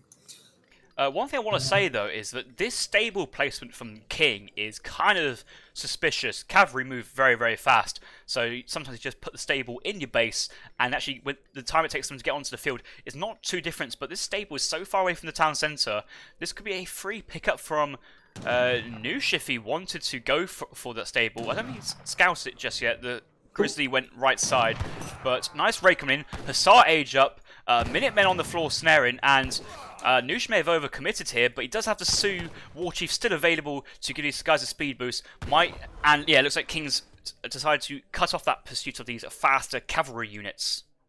Yep, Knuschelbär kind of got away out of that. I thought that maybe an Axe Rider would go down, but he just King of Osmane just barely missed the snare on that. So Knuschelbär does get away pretty much scot-free. So good on him. The Minutemen were called out kind of for nothing, and that's, Noosh is going to be feeling pretty good about what just happened in the previous 30 seconds of this game. And let's see here. Both players are going up to the next stage. Obviously, King of Osmane is already there, but Noosh has clicked up as well. And the Hussar moving in with 4 Hussars, and Noosh was slow to react. Could be a single Axe Rider pickup here for King, but looks like Knuschelbär's starting to run. Minutemen are being joined in hot pursuit. If King can pin his units down, be a good trade for King, because Knuschelbär is aging behind this, and actually will be looking to upgrade his Axe Riders to elite Axe Riders. Okay, Hussar's going right side, Minutemen going left side to get a few pot shots off, and any value you can squeeze out these Minutemen is just certainly good while you can. And it's actually, yeah, it's forced these Axe Riders to stop a little bit. Unluckily though, should be getting that away. Cav Archers on the field for the Ottoman player. Oh, but they were AFK Cav Archers and they just barely missed. They could have gotten a second volley out instead of just one. Maybe picked off an additional Axe Rider, but no worries. These Axe Riders have to hightail it out of there. This is no longer a situation that is safe for them, even if it was to begin with. We do see Stagecoach was in for King of Osmane, by the way, and I only just noticed that. Yeah, this game is normalizing out pretty much. We have 1,000 wood and 1,000 coin for King of Osmane. Yeah, and King's gonna go for 3 town centre plays. Got 1 town centre right side, 1 town centre chucked down left side, ready to go. He's been massing cavalry archers, so basically he wants to try and keep this cavalry mass in check from Knuschelbär. If you keep the Axe Riders down, dog soldiers down, and force your opponent just to go bow riders or maybe Axe Rider Wakina. If you do with the Axe Riders, then Spahi or Mamelukes can help with the remaining ranged infantry of the Su player, but just go map control, vision. Su's going to struggle to siege down most of these town centres as well, and having some good eco behind us on the trading post, I think King's happy to take this a little bit longer. Yeah. An engagement does go down here in the middle part of our but there's some bow riders here. Not a good trade for King of Osmane. He's going to get the Hussar kind of traded away for very little value. And in the meantime, Knuschelbär did also pick up this trade post up here. So a little bit of skirmishes on all over the place, and I think that Knuschelbär did come out ahead. These cavalry archers might trade pretty efficiently into these Axe Riders, though. Bow Rider's path in right side, deciding to not engage. Axe Rider's not been upgraded just yet. 1,000 Woods coming in for... Oh, bless you. Excuse me. Thank you. Sorry. 1,000 Woods coming in for Knuschelbär behind this, so that should be enough Woods to get upgrades going for the Axe Riders, and Bow Riders may want to go for a town centre of his own. The Sioux town centre price has been reduced down to 400 wood in the latest patch. That's because they don't get any population bonus as a result from town centres being constructed, but should be enough wood to go for Stagecoach on his side as well. No elite Axe Riders coming in just yet. That wood is slowly being gathered, but is being put to good use behind us with a War Hut, Sioux TP here, and probably that Stagecoach line.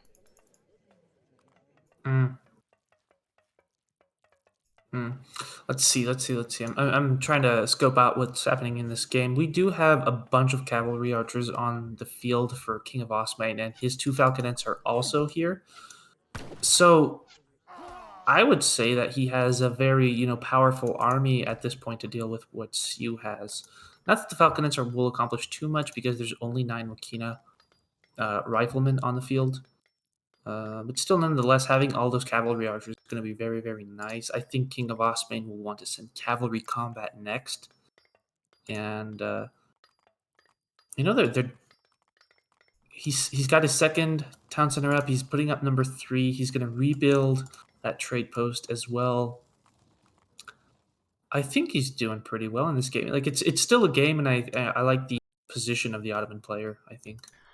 Yeah, it's starting to kind of like move into that Come middle together. game, and it's things are looking to be moving along quite nicely. I've looked at Knuschelbär's deck. No Bisons at any shipments, not even the 20 Infinites in Age 4.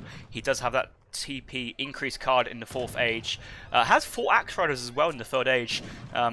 Some interesting shipments from Knuschelbär. Falconets engaged in these Wakinas. Cavalry archers nearby though, but that might just entice Knuschelbär to try and push in. Siege stats is currently down on these units, and 31 siege attack from these elite Axe Riders are quickly taking down his town centre. Yep, he does move forward with the cavalry archers, Wakina riflemen. Not enough to one-shot a cavalry archer, unfortunately, so that's a good thing for King of Osmane at this point. I think the town center does go down though. Yep, there we are. Only a villager or 2 villagers in there, and they don't even die. It's not too bad. More cavalry archers reinforcing. I'm not too sure. I think a shipment is on the way for King of Osmane, but I don't think it was a. Never gonna arrive at the forward town centre.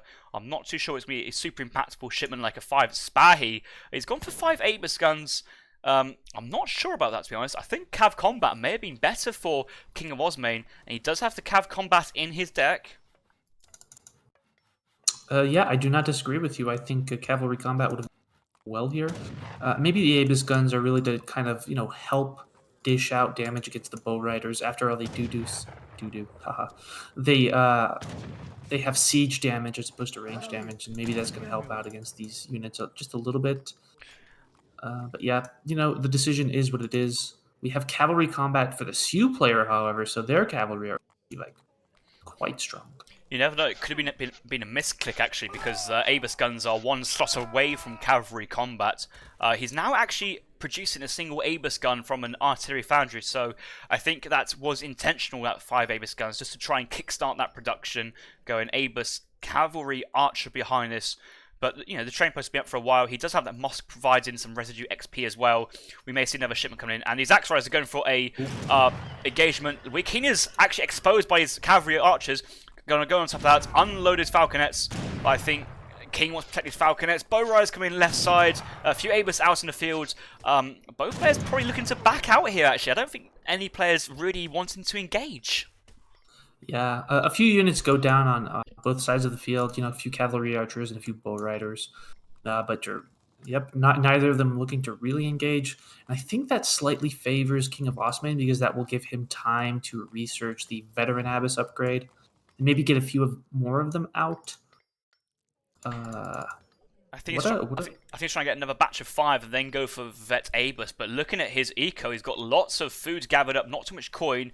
Really needs to focus on that coin income, but may have enough resources for 5 Spahis. But I don't think the Spahis will be the best units here versus strong hand cavalry in hand combat as well as his bow rider mass. I think he's going to stick with his guns, go cav combat, and stay with the cavalry archer Abus gun play, and is even starting to wall up his chokes and play for the long game. So give a Knuschelbär a taste of his own medicine from game 2.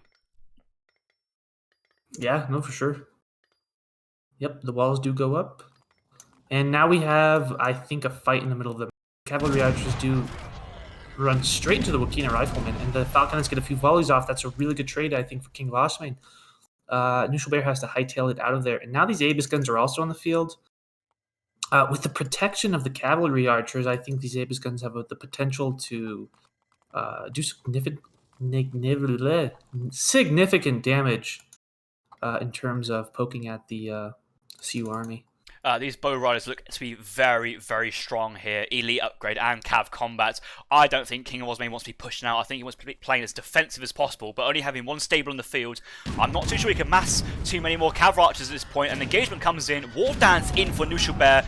And it's going to be a complete right click from Knuschel. All these units on top of each other. Axis engaging with the cavalry archers. They don't have a multiplier. They have a negative multiplier. Cavalry archers actually standing very strong here at the moment. And his Abus guns are focusing down the bow riders. The Falconets have done their job. And they're actually buying time and drawing fire from these units when there's not many Wakinas available. This fight's gone exceptionally well for the Osman player, all things considering. Yeah, for sure. The Abus guns are still up and firing away. And the Falconets were traded into that fight, but the Abus guns at this point are going to be very tricky for the Sioux Rider. He just has to hightail it out there. He cannot fight this anymore.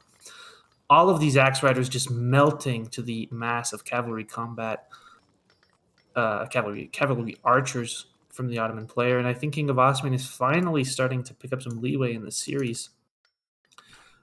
He should pick up the veteran upgrade here. There we go. It is being researched right now. KINGofOsmane has to be feeling good about that exchange. I wonder what his next card will be sent, though, because he's already sent the 1,000 wood and 1,000 coin. He sent his 2 units he's currently massing and their relevant upgrade card. And it looks like he's just sent himself 5 colonial janissaries to help out versus the cavalry mass, but actually won't be adding too much to the Ottoman army at this point. This wall, though, buying so much time, just enough time to move these Abus guns into position, and if Knuschelbär pushes through this wall, he's going to be coming into something which he doesn't really want to face with, and yeah, he's backing off at that point. But it could be a nice, easy repair, and a few of these walls on 0 HP could actually just click for the repair, and we'll have to click all these walls and click the repair icon, but rebuilding a little portion of it, and that's just going to buy King more time to mass his eco off 2 town centres, because he did lose that first one on the suicide river. Suicide river. That's a good way to put that. Some janissaries, out on the field now. Finally out of KINGofOsmane. That's the first time I've seen that unit now. Janissaries, to be noted, by the way, are not very good against cavalry. They only do 30 hand attack.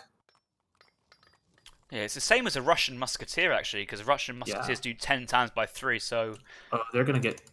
This is not good for these janissaries. They're going to be in a world of hurt in a few moments. It's just buying time for King, because he's trapped him north side. They have to break through the wall, and to the south side you have cavalry archers and veteran Abus guns with Abus attack reinforcing behind. This is a fight King does want to take off. He will be picking off 4 reinforcing Wakinas, but all these military units are now trapped and have to really engage. Axe Rider is going to go on top of those Abus guns, but those tucked up inside the cavalry archer mass, and it's just so many of these damage dealers just hiding underneath these tanky veteran cavalry archers. I think this is Ottoman's fight to take. Yep. Just look at the Sioux army just melt here to these cavalry archers. These are fantastic units, I think, for KINGofOsmane to have, on the field. These bow riders, they're very good units in and of themselves, but the Abus guns and the cavalry archers just have too much synergy against what the Sioux player has as of this point. Yeah, both going for that Dragoon goon style. Knuschelbär does, have the attack dance on. These guys do 30 range attack.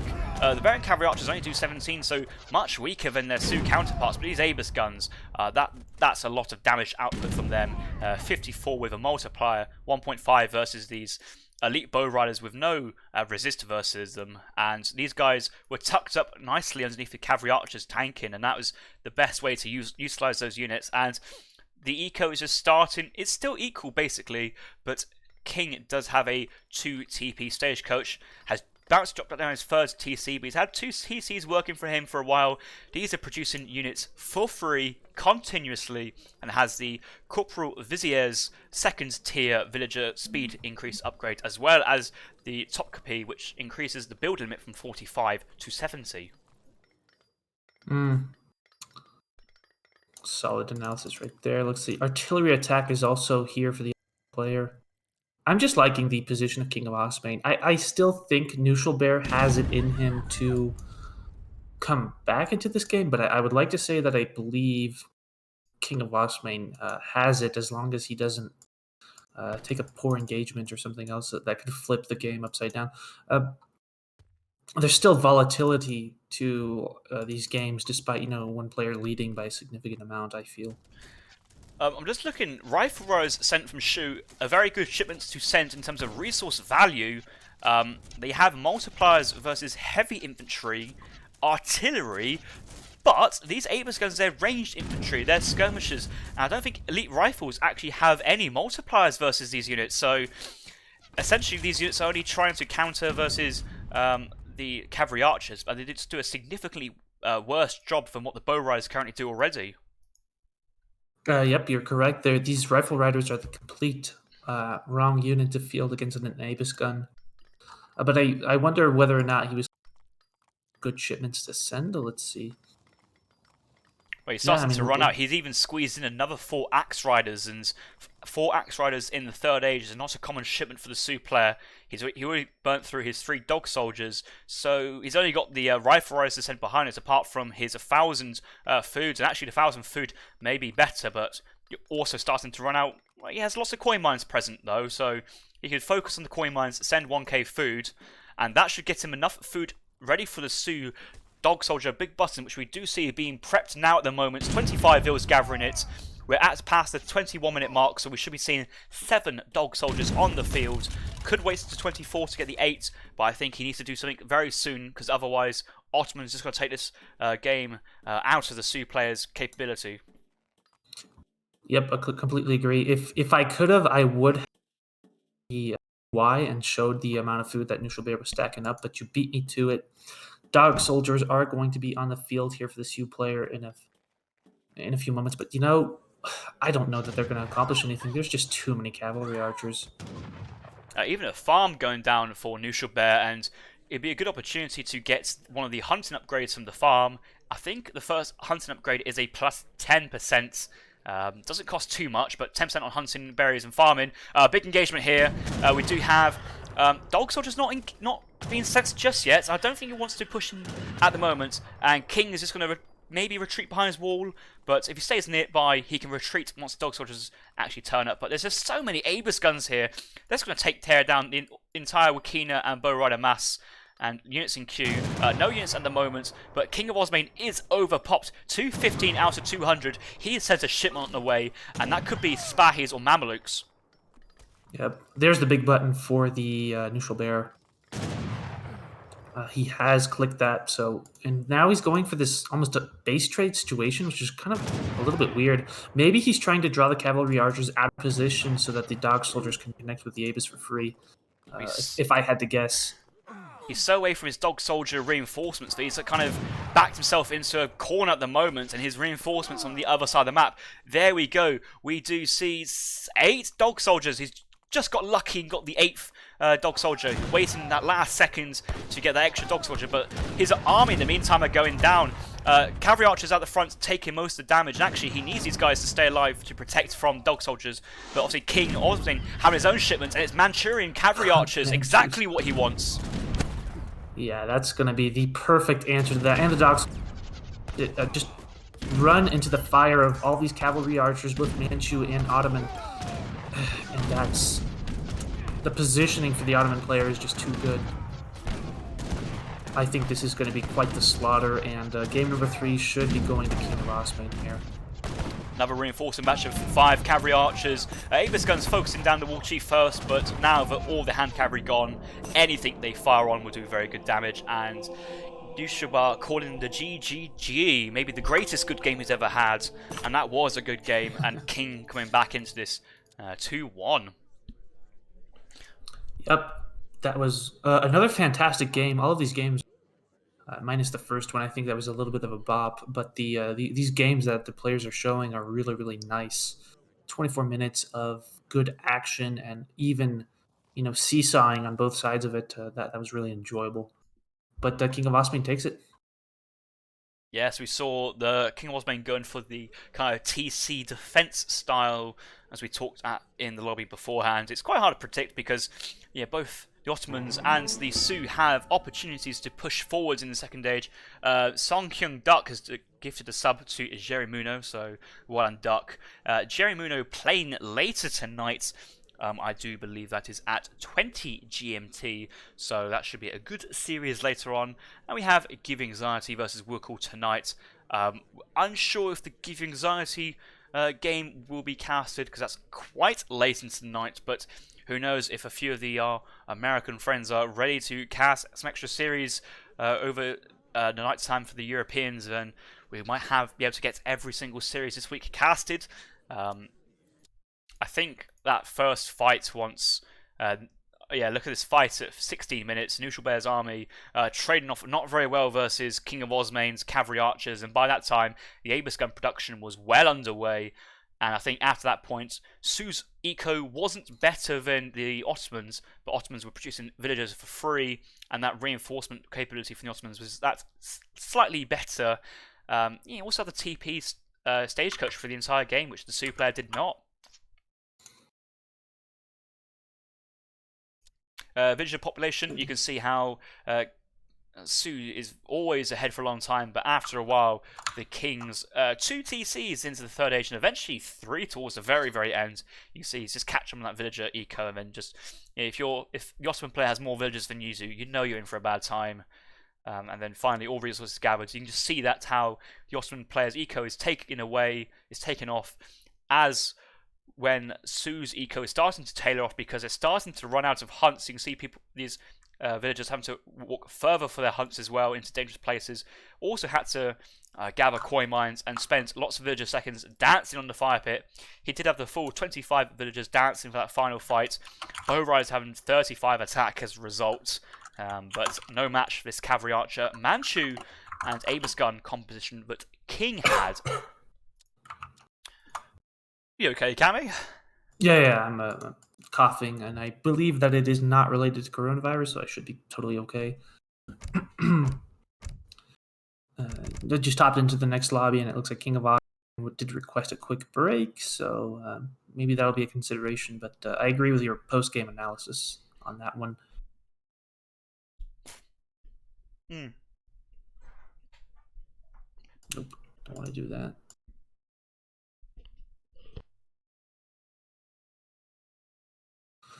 So, yeah, the next map is Adirondax.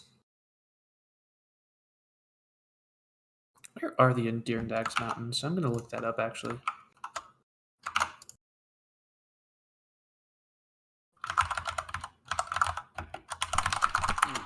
Just finished a Cadbury cream egg there, given that it is Easter weekend. I think today is actually Good Friday, so happy holidays to all. In my head, for some reason, mentally, Easter's been cancelled as a result of coronavirus, but actually, I guess it still kind of carries on. It just exists still. Oh, I forgot it was Easter to begin with. I went to the grocery store and saw a few, but strangely enough, in my personal life, for whatever reason, I completely tune out Easter until it is there and in my face. So thank you for reminding me that. Happy Easter, I suppose. Do you know what the best thing about Easter is? You get some cheap Easter eggs in like late January just to remind you that it's soon Easter egg time. It's just I've had so much chocolate these last 3 months. I'm starting to turn into a real bit of a fat boy at the moment, but it's time. It's time well spent and well invested into Easter eggs. But I am managing to keep myself relatively active during the lockdown. Occasionally going for runs, and did a 10k run yesterday. Oh, 10k, that's a good run. Yeah, for sure.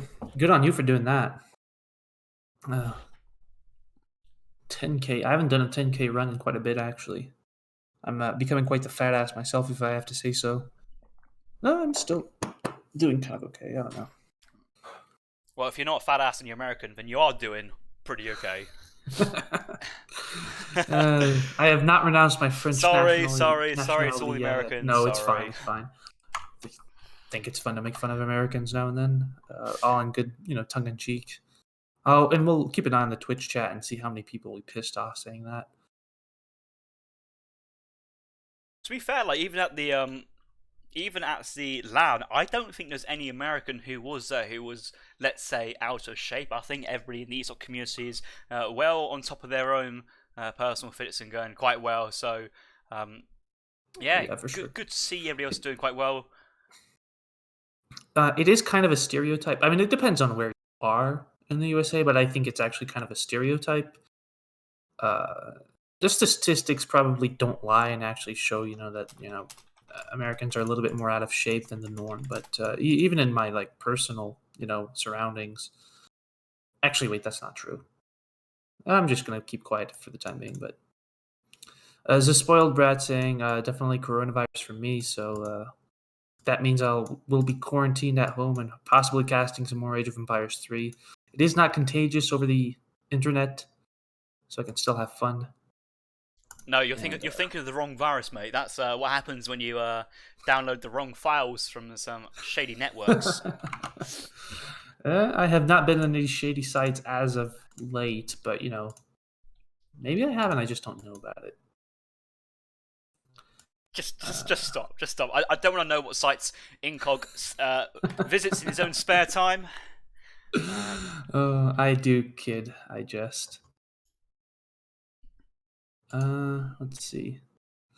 No, honestly, the thing I visit the most right now is just YouTube, and I'm watching all of these little random Animal Channel things.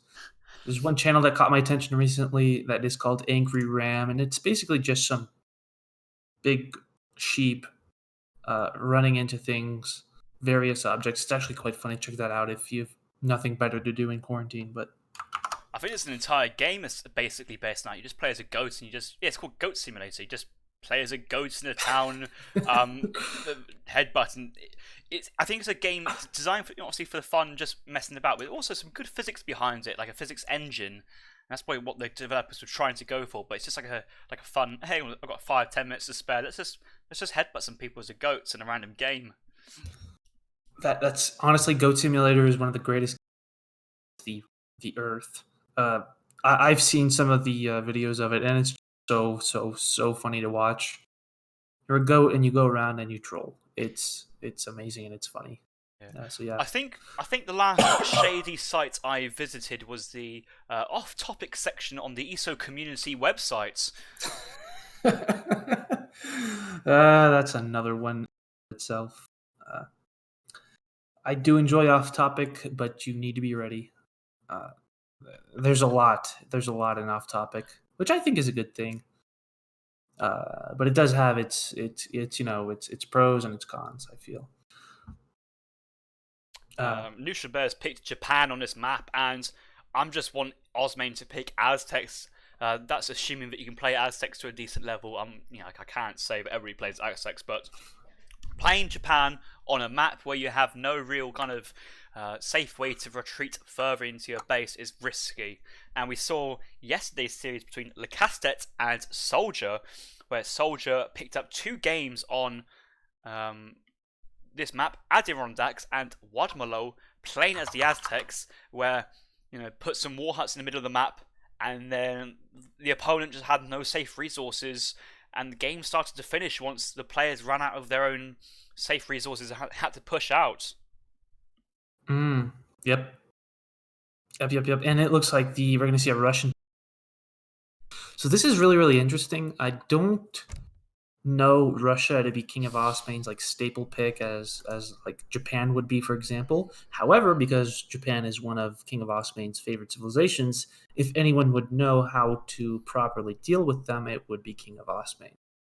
Certainly as King playing as the Japan often, he would have certainly been playing against Japan, against Russia very often, and it's I think unless Knuschelbär can defend really, really well, I want to say Russia has the momentum, especially on this kind of close map.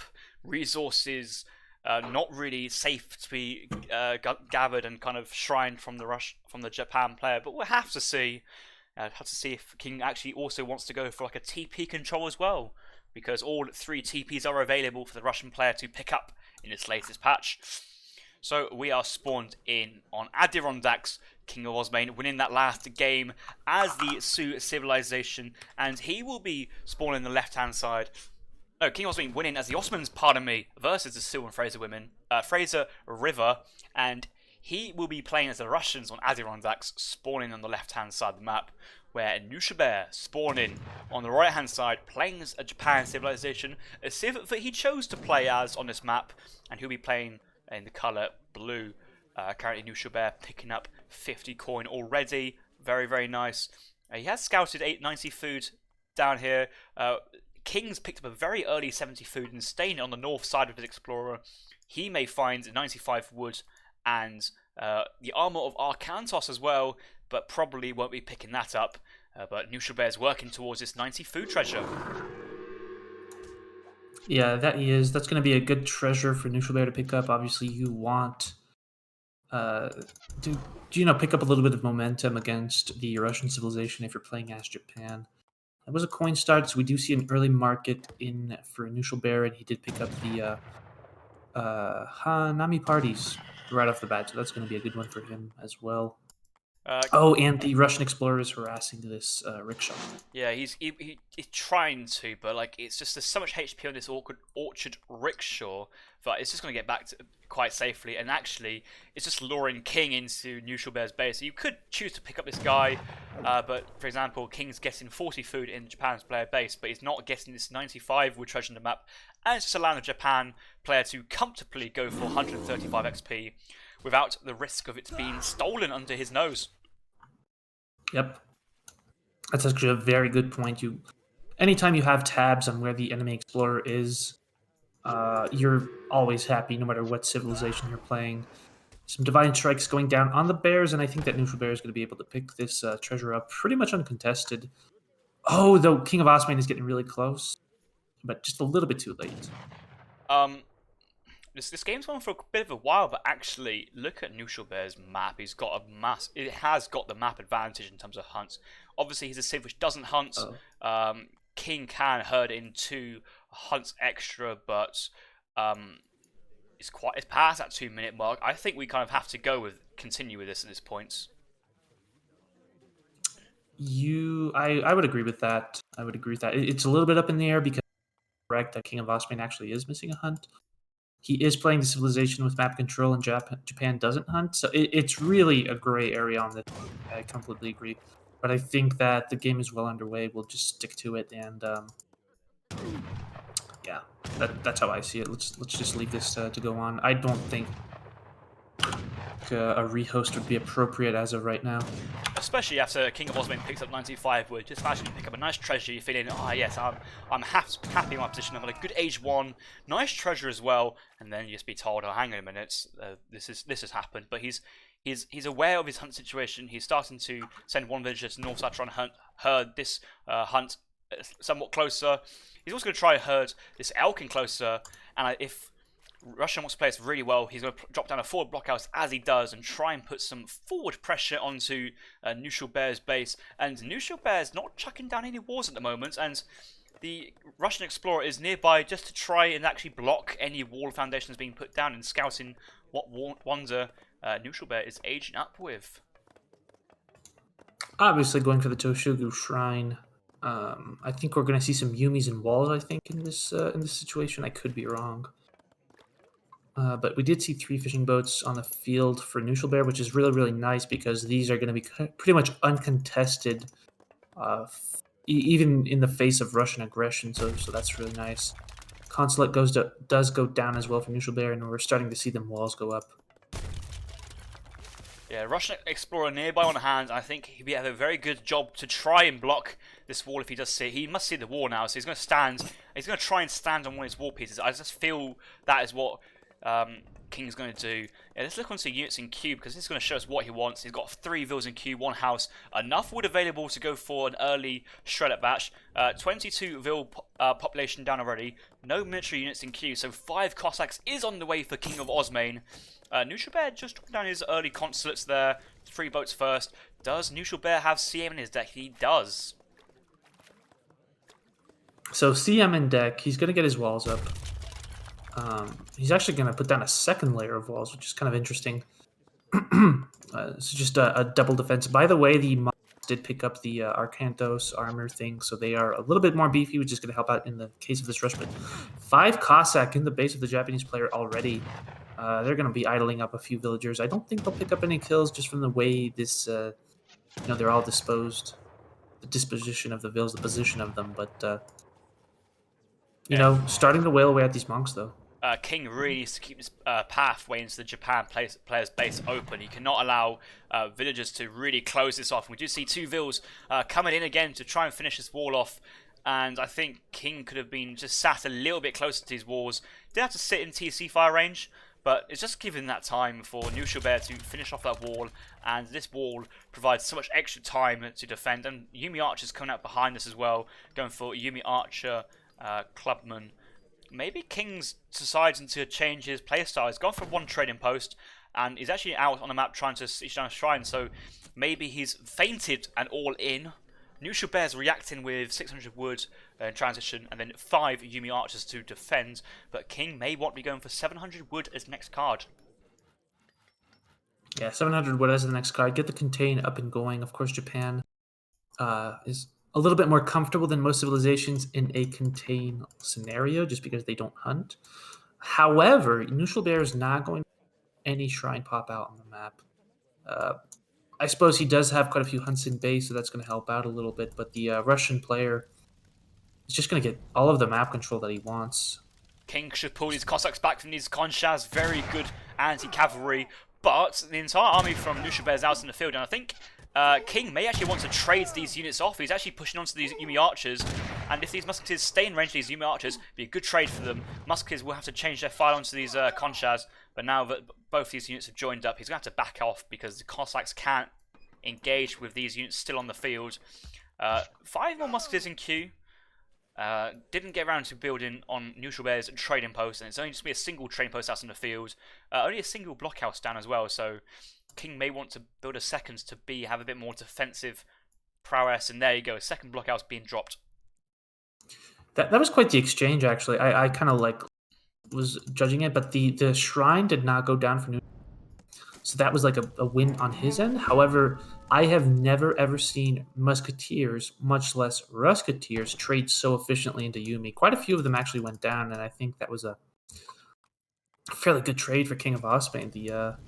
These Rusketeers are really, really cheap, and the Yumi is something that you want to kind of get a big pool of as the Japanese player. So kind of interesting to see how those last few minutes panned out. But I think that we're going to see an age up out of Knuschelbär as of in the next few moments here. Yeah, certainly. We just had a subscription from Samwise12, so he must have completed his series on ESOC TV2. So congratulations, all commiserations are given to Samwise12 on his series. But right now we're in game number 4 between Knuschelbär and KINGofOsmane. Knuschelbär 2-1 up, aging up to the third age behind this. He's going up with the Golden Pavilion, I believe. But going for a defensive playstyle versus Russia. The Russian Civ did not manage to push in too much, didn't overcommit, and has decided to try and play for a little bit of the map. Send in 700 coin himself and aging up to the third age behind, so looks like King is preferring to play this in the third age. Usually this matchup is, send Shredders continuously into the Japan player's base, but deciding to go for the tech advantage. Konshas engaged in the Cossacks. One goes down very quickly, and a second one nearly going down, but does bring these units forward for the Musketeers. But these units have 10% range resist, and a batch of Musketeer from the Russian player just can't even pick off one of these units. Yep. One Yamabushi Clubman does get traded into 1 Cossack. A little bit of a small win right there for Knuschelbär, but nothing too significant. That shrine did go down, but is immediately rebuilt.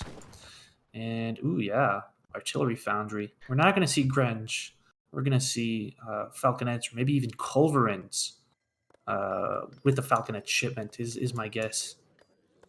Yeah, that's a very smart decision as well. Culverin with Falconet shipments.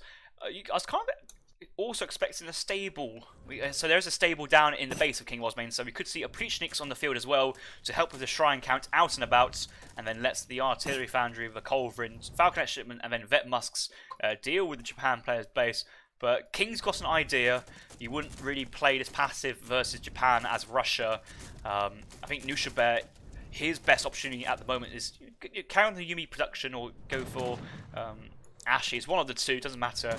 I think Naginatas do very well in this matchup, especially with that 30% HP Nagi card, which he has in his deck. Naginata are one of the best cavalry in the game after they get that upgrade stacked onto them. Knuschelbär is now pushing out on the map with force of colonial units. Yumi, Ashi, and Clubman. He's going to be able to take out this trade post, I think, pretty easily. And these, Falconets come in at the same time, and he's going to have to get pushed. It would be nice if they actually closed the distance a little bit more before unpacking, just to try and get multiple volleys off. But he's committed a lot of veteran musketeers underneath these. 2 flaming arrows out and about. No Culverin's been trained just yet. Unpacking Falconets should get a good volley off, and trading off the flaming arrows. 1 flaming arrow for 1 Falconet. Looks like the Falconet will win this engagement in the end. Even Conchaz try to get up close. But there's a lot of units on the field for Japan. What has King got in reinforcements? He's got 5 idle musks. Yeah, a couple musketeers joining the fray. You know, that Falconet just barely got enough value out of it to kind of turn the tide of that battle. They just barely traded well into the flaming arrows and then managed to get a few volleys off before being destroyed by the Japanese infantry. So I think that KINGofOsmane kind of came out on top on there, and then these Cossacks are just going to mop up the rest of these Yumi archers. Yeah, this should be a nice pickup for King. On the other hand, though, it is giving Knuschelbär more time. He's in the 3rd age as well. He has the eco population lead, and he has stronger units, maybe waiting to get some tech advantage. What do we see? More shrines as standard for housing population. Also, disciplined Ashes now, with disciplined Ashigaru moving out, and looks like Knuschelbär wants to try and do some Ashi raiding instead of going for pure Yumi defense. Yeah, I appreciate the Ashigaru raids. You do something with your units, and these Ashi are actually like pretty good raiders. Faster than normal musketeers, they have higher attack than normal musketeers, so they can really fill that role pretty easily. The Cossacks do connect with the Ashi, but that's not what you want. These Cossacks are going to be forfeit, I think, to the Ashi. Even having to send in Oprichniks to get the snare off so these musketeers can pick these guys off. Doing well to pull these Oprichniks back before they're completely lost. But that's just the benefit of these 4.5 speed musketeer style units. It's just having to pull this entire army from KINGofOsmane away from the front line. And I don't know what else Knuschelbär has behind us, but it'd be a good opportunity to take on the forward 2 blockhouses. He does have some more flaming arrows on the field, but if you look at units in queue, I don't know if you have that open. Oh, it's gone King, now. Kill it. Oh, he's just donated another Oprichnik, and another 2 Oprichniks go down for that 1 Ashigaru because KINGofOsmane has moved his entire army early enough, and that is just such a shame. 2 Oprichniks on the field, sieging shrines, very, very useful to have, but King not finishing that. Yeah, he does not finish that off, so that's kind of a good trade, I think, for Knuschelbär to eke out that value. But 3 Falconets on the field for the Russian player. How on earth does Japan deal with this? With 1.5 flaming arrows left. Nice, a little bit of overkill. Nice split there from the Falconets as well. He puts 2 on 1, 1 on the other. Finishing off with 3 on the final one, could have split up a little bit better. Ashigaru decided to not go into melee versus this, but a full musketeer mass and Falconet push in coming for KINGofOsmane. Knuschelbär has spent both of his flame and arrow shipments and will need to go for a castle and flame and arrow production of his own if he wants to defend this. Lots of vills going straight onto wood now. I think that's what he's thinking of doing. Yeah, but that's going to be awkward for him to do, you know. The Falconets are already sieging down this couplet right now. Oh, of course, we completely forgot about Yabusame. They should be able to help deal with this artillery, but they're not going to help deal with the Musketeers. So it's So the other one as well is that Shrine's currently on coin. No coin income for Knuschelbär from villagers because he's sat on front of that forward coin mine, and that's what we have to see in some other matches of trying to gather your forward coin mine first before having to defend the others. Sam's come on top of the Falconets, picking off these Falcons very, very quickly. Jesus Christ, these units are very good versus artillery. Underneath that, so nicely taking down these Yabasams, but they certainly have helped their Japan civ much better than you would normally expect to get the value out of them. These Musketeers now feel slightly underpowered without siege backing up, and 2 Culverins. I think King was anticipating flaming arrows to defend instead of these Yabusames from the stable, so good adaptation from Knuschelbär there. Yeah, Knuschelbär really played that out pretty well. He managed to trade those Yabusame into the Falconets and take out a lot of the staying power that the Russian army at this point. These are just normal musketeers, obviously at a Russian discount. Culverins, I guess, doing a little bit of work nonetheless because they can get the pot shots off, but, not a ton of damage either. They're neck and neck, and I think that Knuschelbär is kind of in a stable position. The Japanese infantry is going to do very well against what Russia has on the field as of right now. I think King has to run because the Musketeers can't deal with the infantry. To be honest, I'm surprised Knuschelbär hasn't really right-clicked this army yet because his infantry do better than what it has, and his Culverins, they don't do well versus other infantry, and actually they're being best used as a defensive meat shield at the moment due to their high HP and range resist. Strelets finally coming out for KINGofOsmane. That's exactly what he needs, but slightly too late at this point, it feels like. 20 Strelets in queue, 1 Cav Archer as well, and I think that's what King wants him to transition to, is just into more Strelet Cav Archer to try and pick off his infantry and then try and defend from a Nagi switch.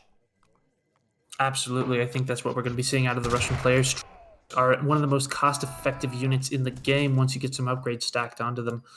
So that we're going to hit a comfort zone up for the Russian player. And in the meantime, while all this was going on, these Zaprishniks have been sieging down so many shrines for the Russian flag.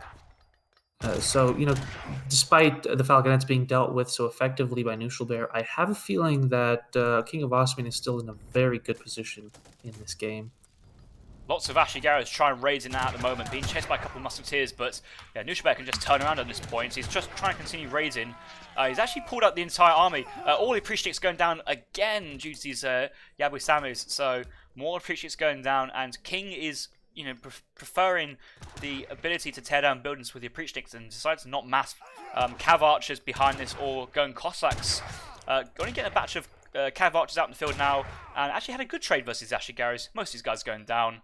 But he really needs more Cav Archers, and we see 5 Cav Archers in the queue, 10 Strelets, 2nd Town Centre going down, and for a while Japan had the eco lead, but actually now that the Russian player basically has full map and has denied quite a bit of the shrine in, Knuschelbär is still not gathering too much coin because he has no coin mine to gather from.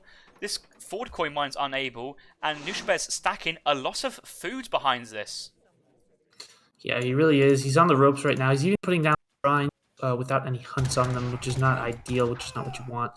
If these get scouted down here by the Russian player, that mine is going to be forfeit as well. And the Russian contain is on.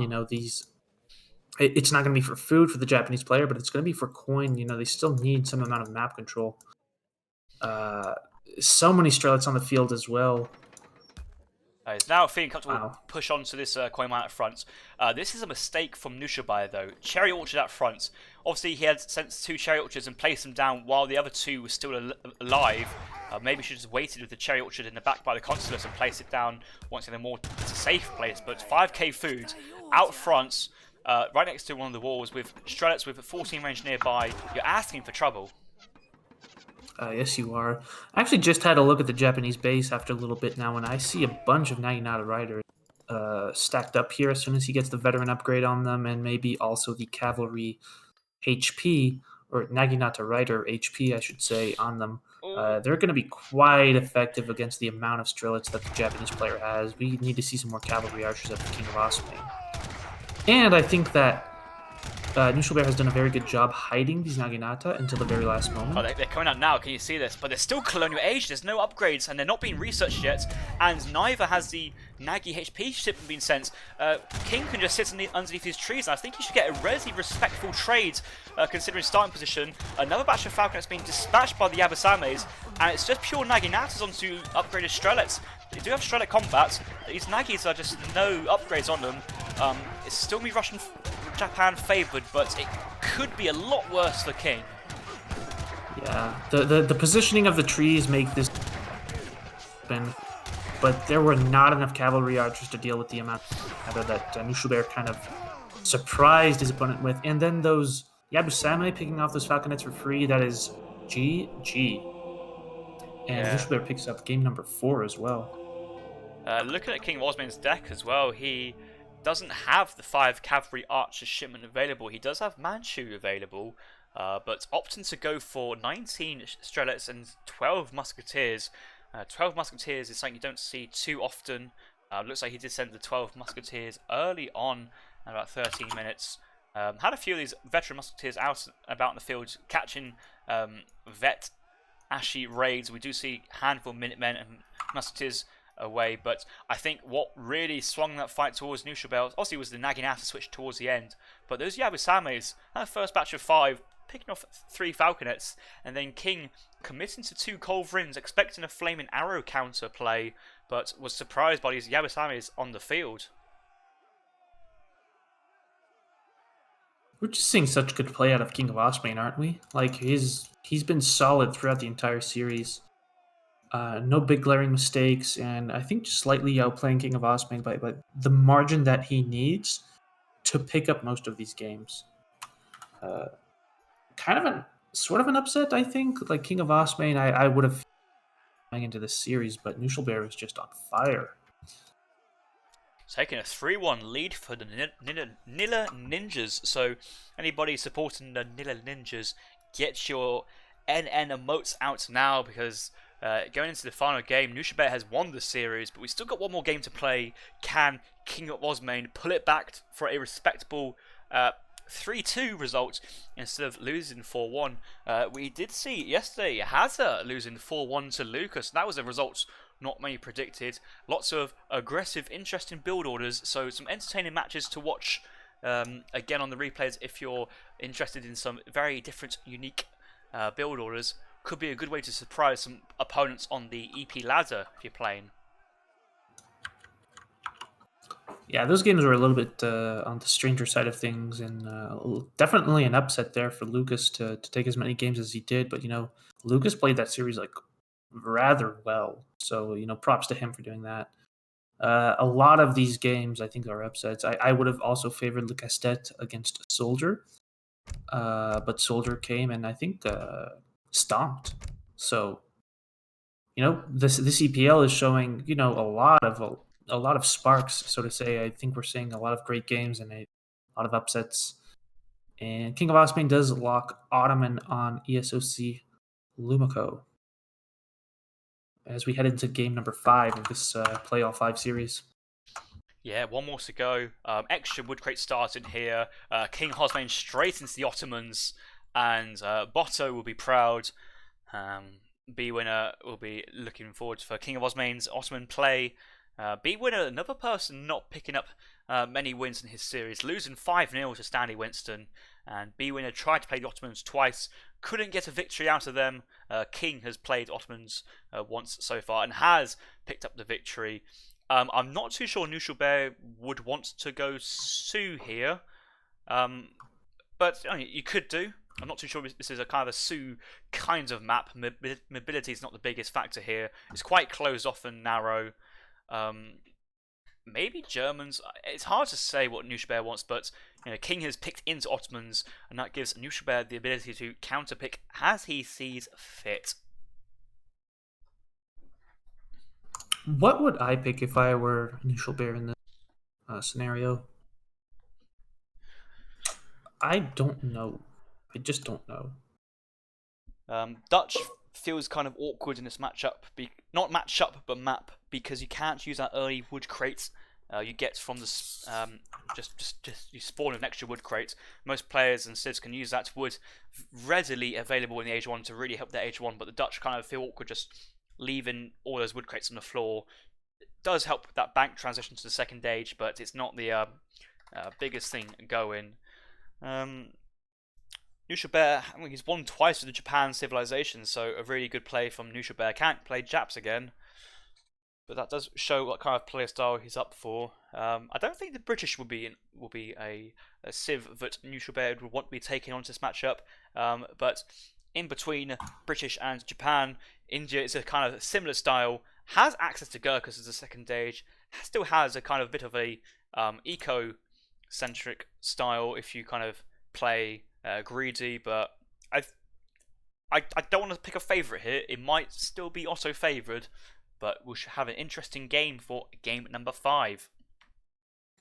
Ottoman versus India is one of my more interesting matchups, I think. Both civilizations have a lot of tools at their disposal, and it's funny to see them interact. You know, you have Aba's guns and Jan's, a very strong H2 composition, but India is also able to field the Gurkha in H2, and Sours also did get a buff in the recent patch, so we'll have to see how that works as well. Or, you know, they both go to the Fortress Age. Guess what the chat are talking about now at the moment? They're talking about Yabusame balance. Everyone's saying it's unbalanced now. It's broken now. The funny thing is, like, the Knuschelbär did not even have a single upgrade card on the Yabusame, and they still like kind of wrecked face. So I think they were an underrated unit for the longest time. But I mean, they're quite the interesting unit. Not a lot of attack, but they have the position and the ability to knock out cannons pretty easily. All right, into the final game, guys. This is game 5 between KINGofOsmane, Knuschelbär. KINGofOsmane spawning into the west-hand side of the map, playing as the Ottomans. Extra wood crates available for both players, and it looks to be just a wood crate start as well. No food on the floor for the Ottoman civilization, but does have 400 food. It looks like there's a little bit of a hotkey bug for KINGofOsmane. I'm glad he rehosted because Knuschelbär was coin mine anyway, so that makes it a lot easier. I'm just super confused what happened, but I trust KINGofOsmane rehosted with the good intentions and not. Yeah, okay. There's an extra wood 100 wood start. There's 500 wood on the floor. Look at that. The extra wood crate spawned on the north side, quite out the way.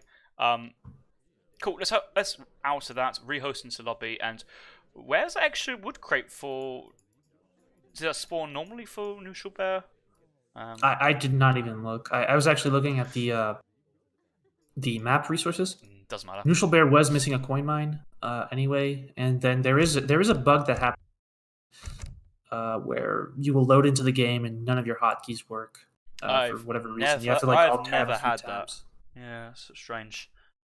I mean, because I'm sure most people are frantically pressing their town center key on 60 times maybe like 10 times a second, just frantically going for the town center as soon as they get to 100 food resources. But if your hotkeys don't work at this level, you need them to work. So KINGofOsmane going for a quick rehost there, and we should be going straight back into game number 5. Yep. To be fair, KINGofOsmane would not be clicking his town center if he was playing Ottoman, but I just felt like being a jackass on that one. Knuschelbär AFK. One of the games yesterday, Hazza versus Lucas. Hazza spawned into Dhaka AFK. And just watch how the AI is just picking up his crates for him. 2 chariot watches weren't moving, explorers weren't moving. I paused the game after about 8, 9, 10 seconds. If I didn't pause that game, I think Hazza would have come back to the table and started playing at about 15, 20.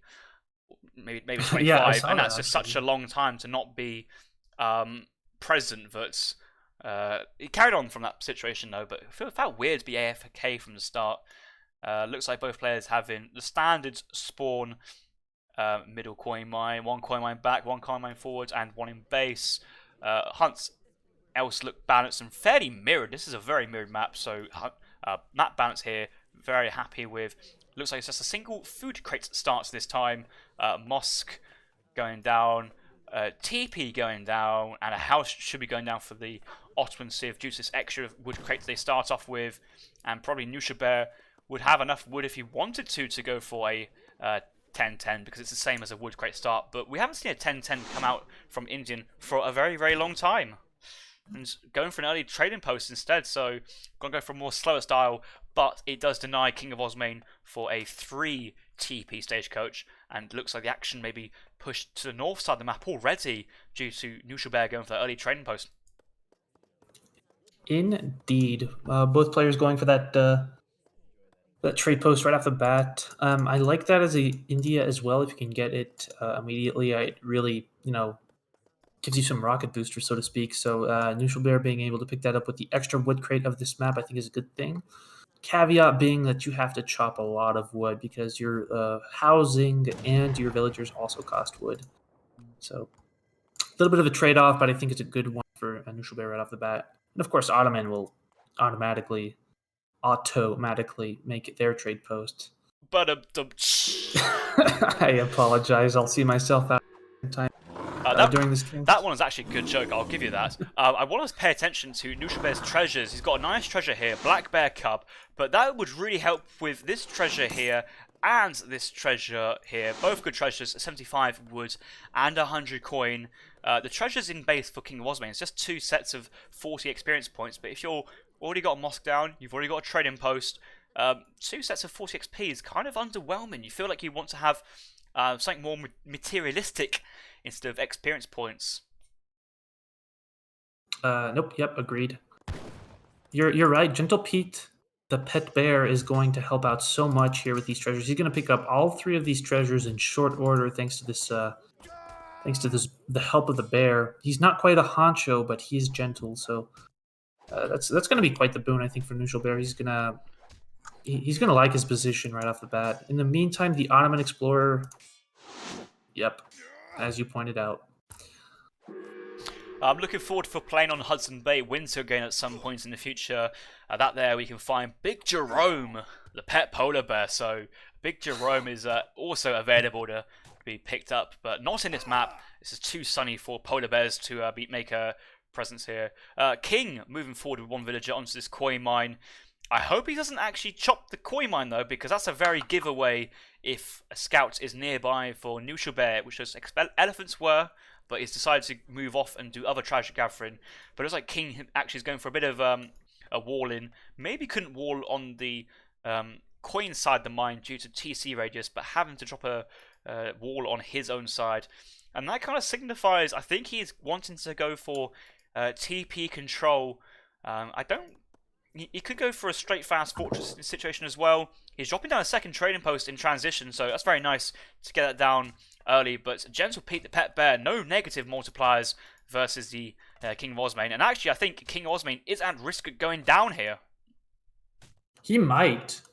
He'll get the trade post up for sure. I have wailed away at so many explorers building trade posts. It just builds too fast. But the explorer will also go down, so that's going to be pretty good, I think, for Knuschelbär. He does get the HP from the Colonial Age up, but I don't think it'll be enough. And yeah, you're right. That wall is, defensive. As the Ottoman player, that's really interesting. The Agra fort is also in base for the Indian player. So both, I think, players are playing cautiously, but unaware that the other one is not the aggressor. Okay. So in this situation, if you're putting a wall there, do you really need to go for in-base aggro? He has like 3-4 villas building it. He's going to get to age up at about 4 minutes 30, so respectable time for the Indian Civ. But King will be up for quite a while, and he's gone for the outpost wagon age up. We see that this outpost dropping mid-map, but that 200 coin on age up, as well as the 700 coin being shipped, signifies to us that King's going to go for a naked, fast fortress to the 3rd age. Yep, King is going to be doing that, and I think it's gonna so much to talk about. I think the defensive aggro fort is going to defend against that early Ottoman, Jan Falconet push that's going to happen here in a few moments. But Knuschelbär also went for good faith agreements.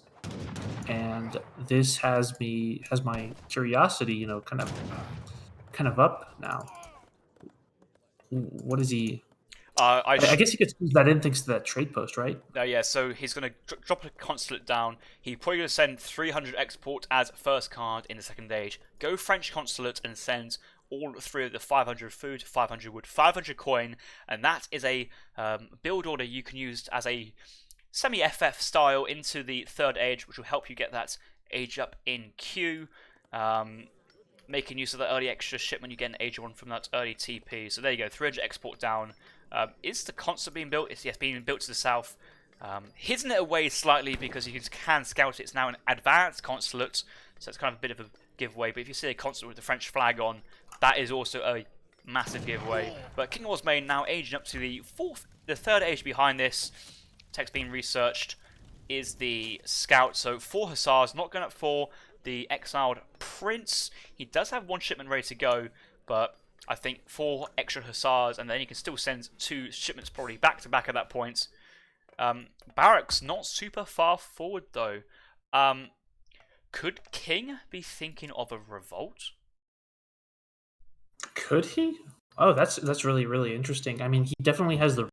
So India has discovered civilizations in the, and India is not consulate rushing, which is what you would be afraid of should you be, you know, revolting. But you're it's a possibility. We'll have to see what he actually does, but I definitely agree that that's something that is on the table here for the Ottoman player. I tell you what he will be doing though. He'll be sending 4 scouts to 4 hussars to his forward outpost, and these 4 hussars will pick off these 2 sepoys, and he may try be able to catch off these 2 exploring elephants as well. But these sepoys is his prime target to protect his trading post. But you can even split off two in each maybe. But yeah, hussars coming to the north trading post quite. Okay, 5 Janissaries will be enough to try and defend at this point, and we can see King will be moving his 5 Janissaries being shipped in transition. 5 Jans is definitely not what you want to do if you want to revolt. It looks like King is going to go 5 Jan, 8 Jan, 2 Falk, and push into Knuschelbär's base. Unsure if he's going to go 2 Falks next, but 5 Jans in transition. This is quite fast. Get the wall up, get the wall up, please.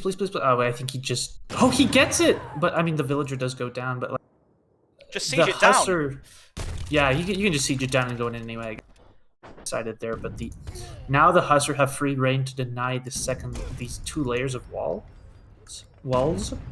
So yep, that's looking pretty good for KINGofOsmane. Another villager does go down, so that's 2 so far. Will we see number 3? King scouts the advance up from Knuschelbär, and this is the Tower of Victory. Grants you the ability, inspiration, and 800 would on transition to the third age, but no Mahout, no ceasefire, so nothing immediately going to help Knuschelbär defend this aggression from King. Next card, 2 Falconets coming in. That wall wasn't built behind.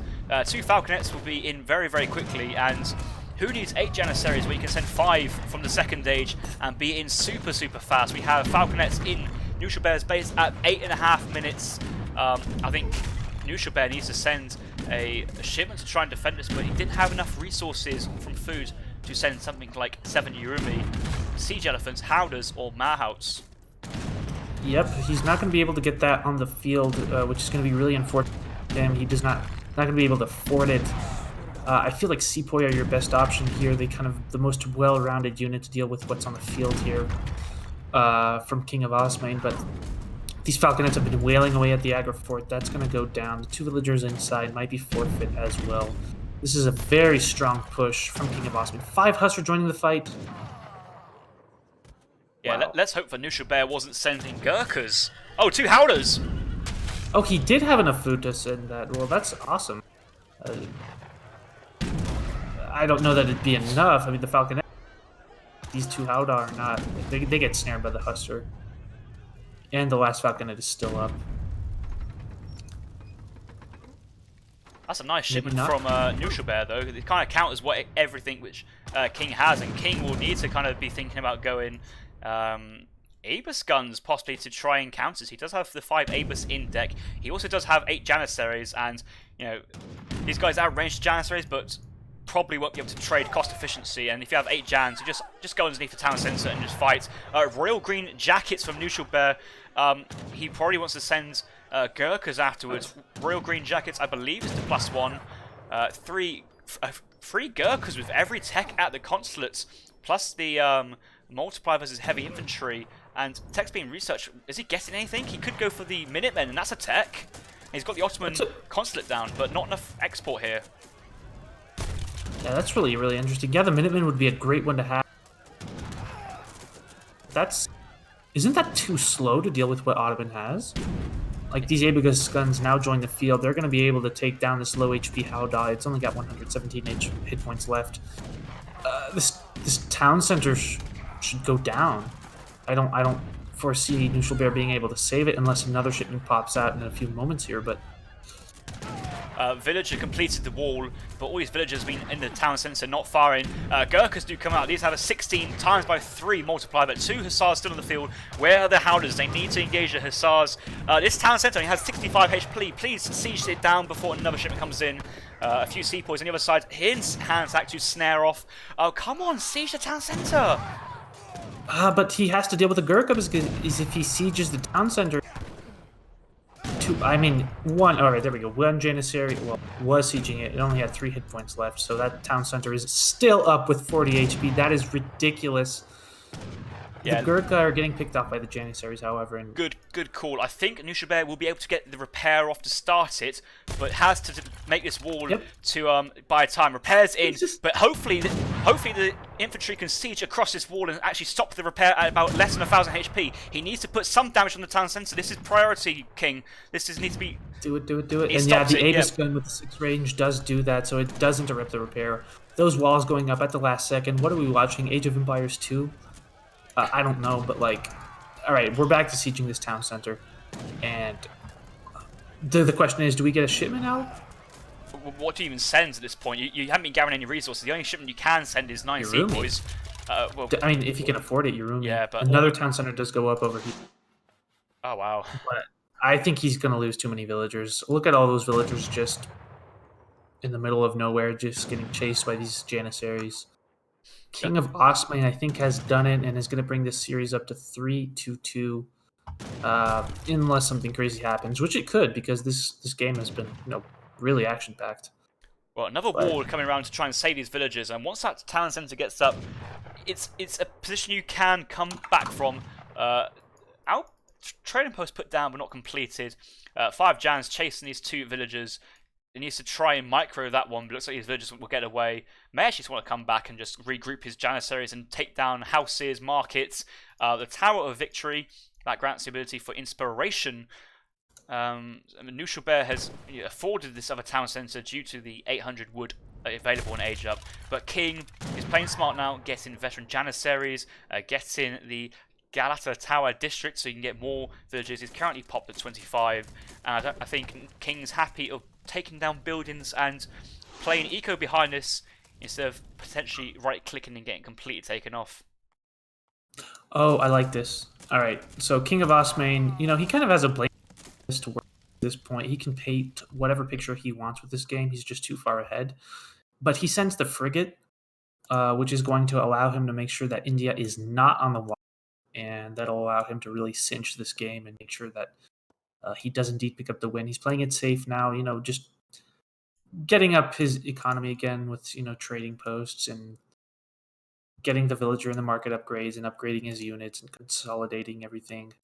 This is the anti-throw play. This is how he makes sure that Knuschelbär does not come back into this. Despite that one Howdah, kind of trying its best. Hopefully King can get the stagecoach research because, economic population, he's only 5 ahead, and part of that is Knuschelbär having the trickle, but it's not like Knuschelbär has been stamped into the ground and completely out of the game. He has a town centre back up, he does have villagers, he has a few units out in the field, but if he gets enough food, he can go for Yurumi and play it from that point of view. He's got enough sepoys out from that 9 sepoy card, and maybe he's given the opportunity for Knuschelbär to get back in, especially once he breaks through this wall.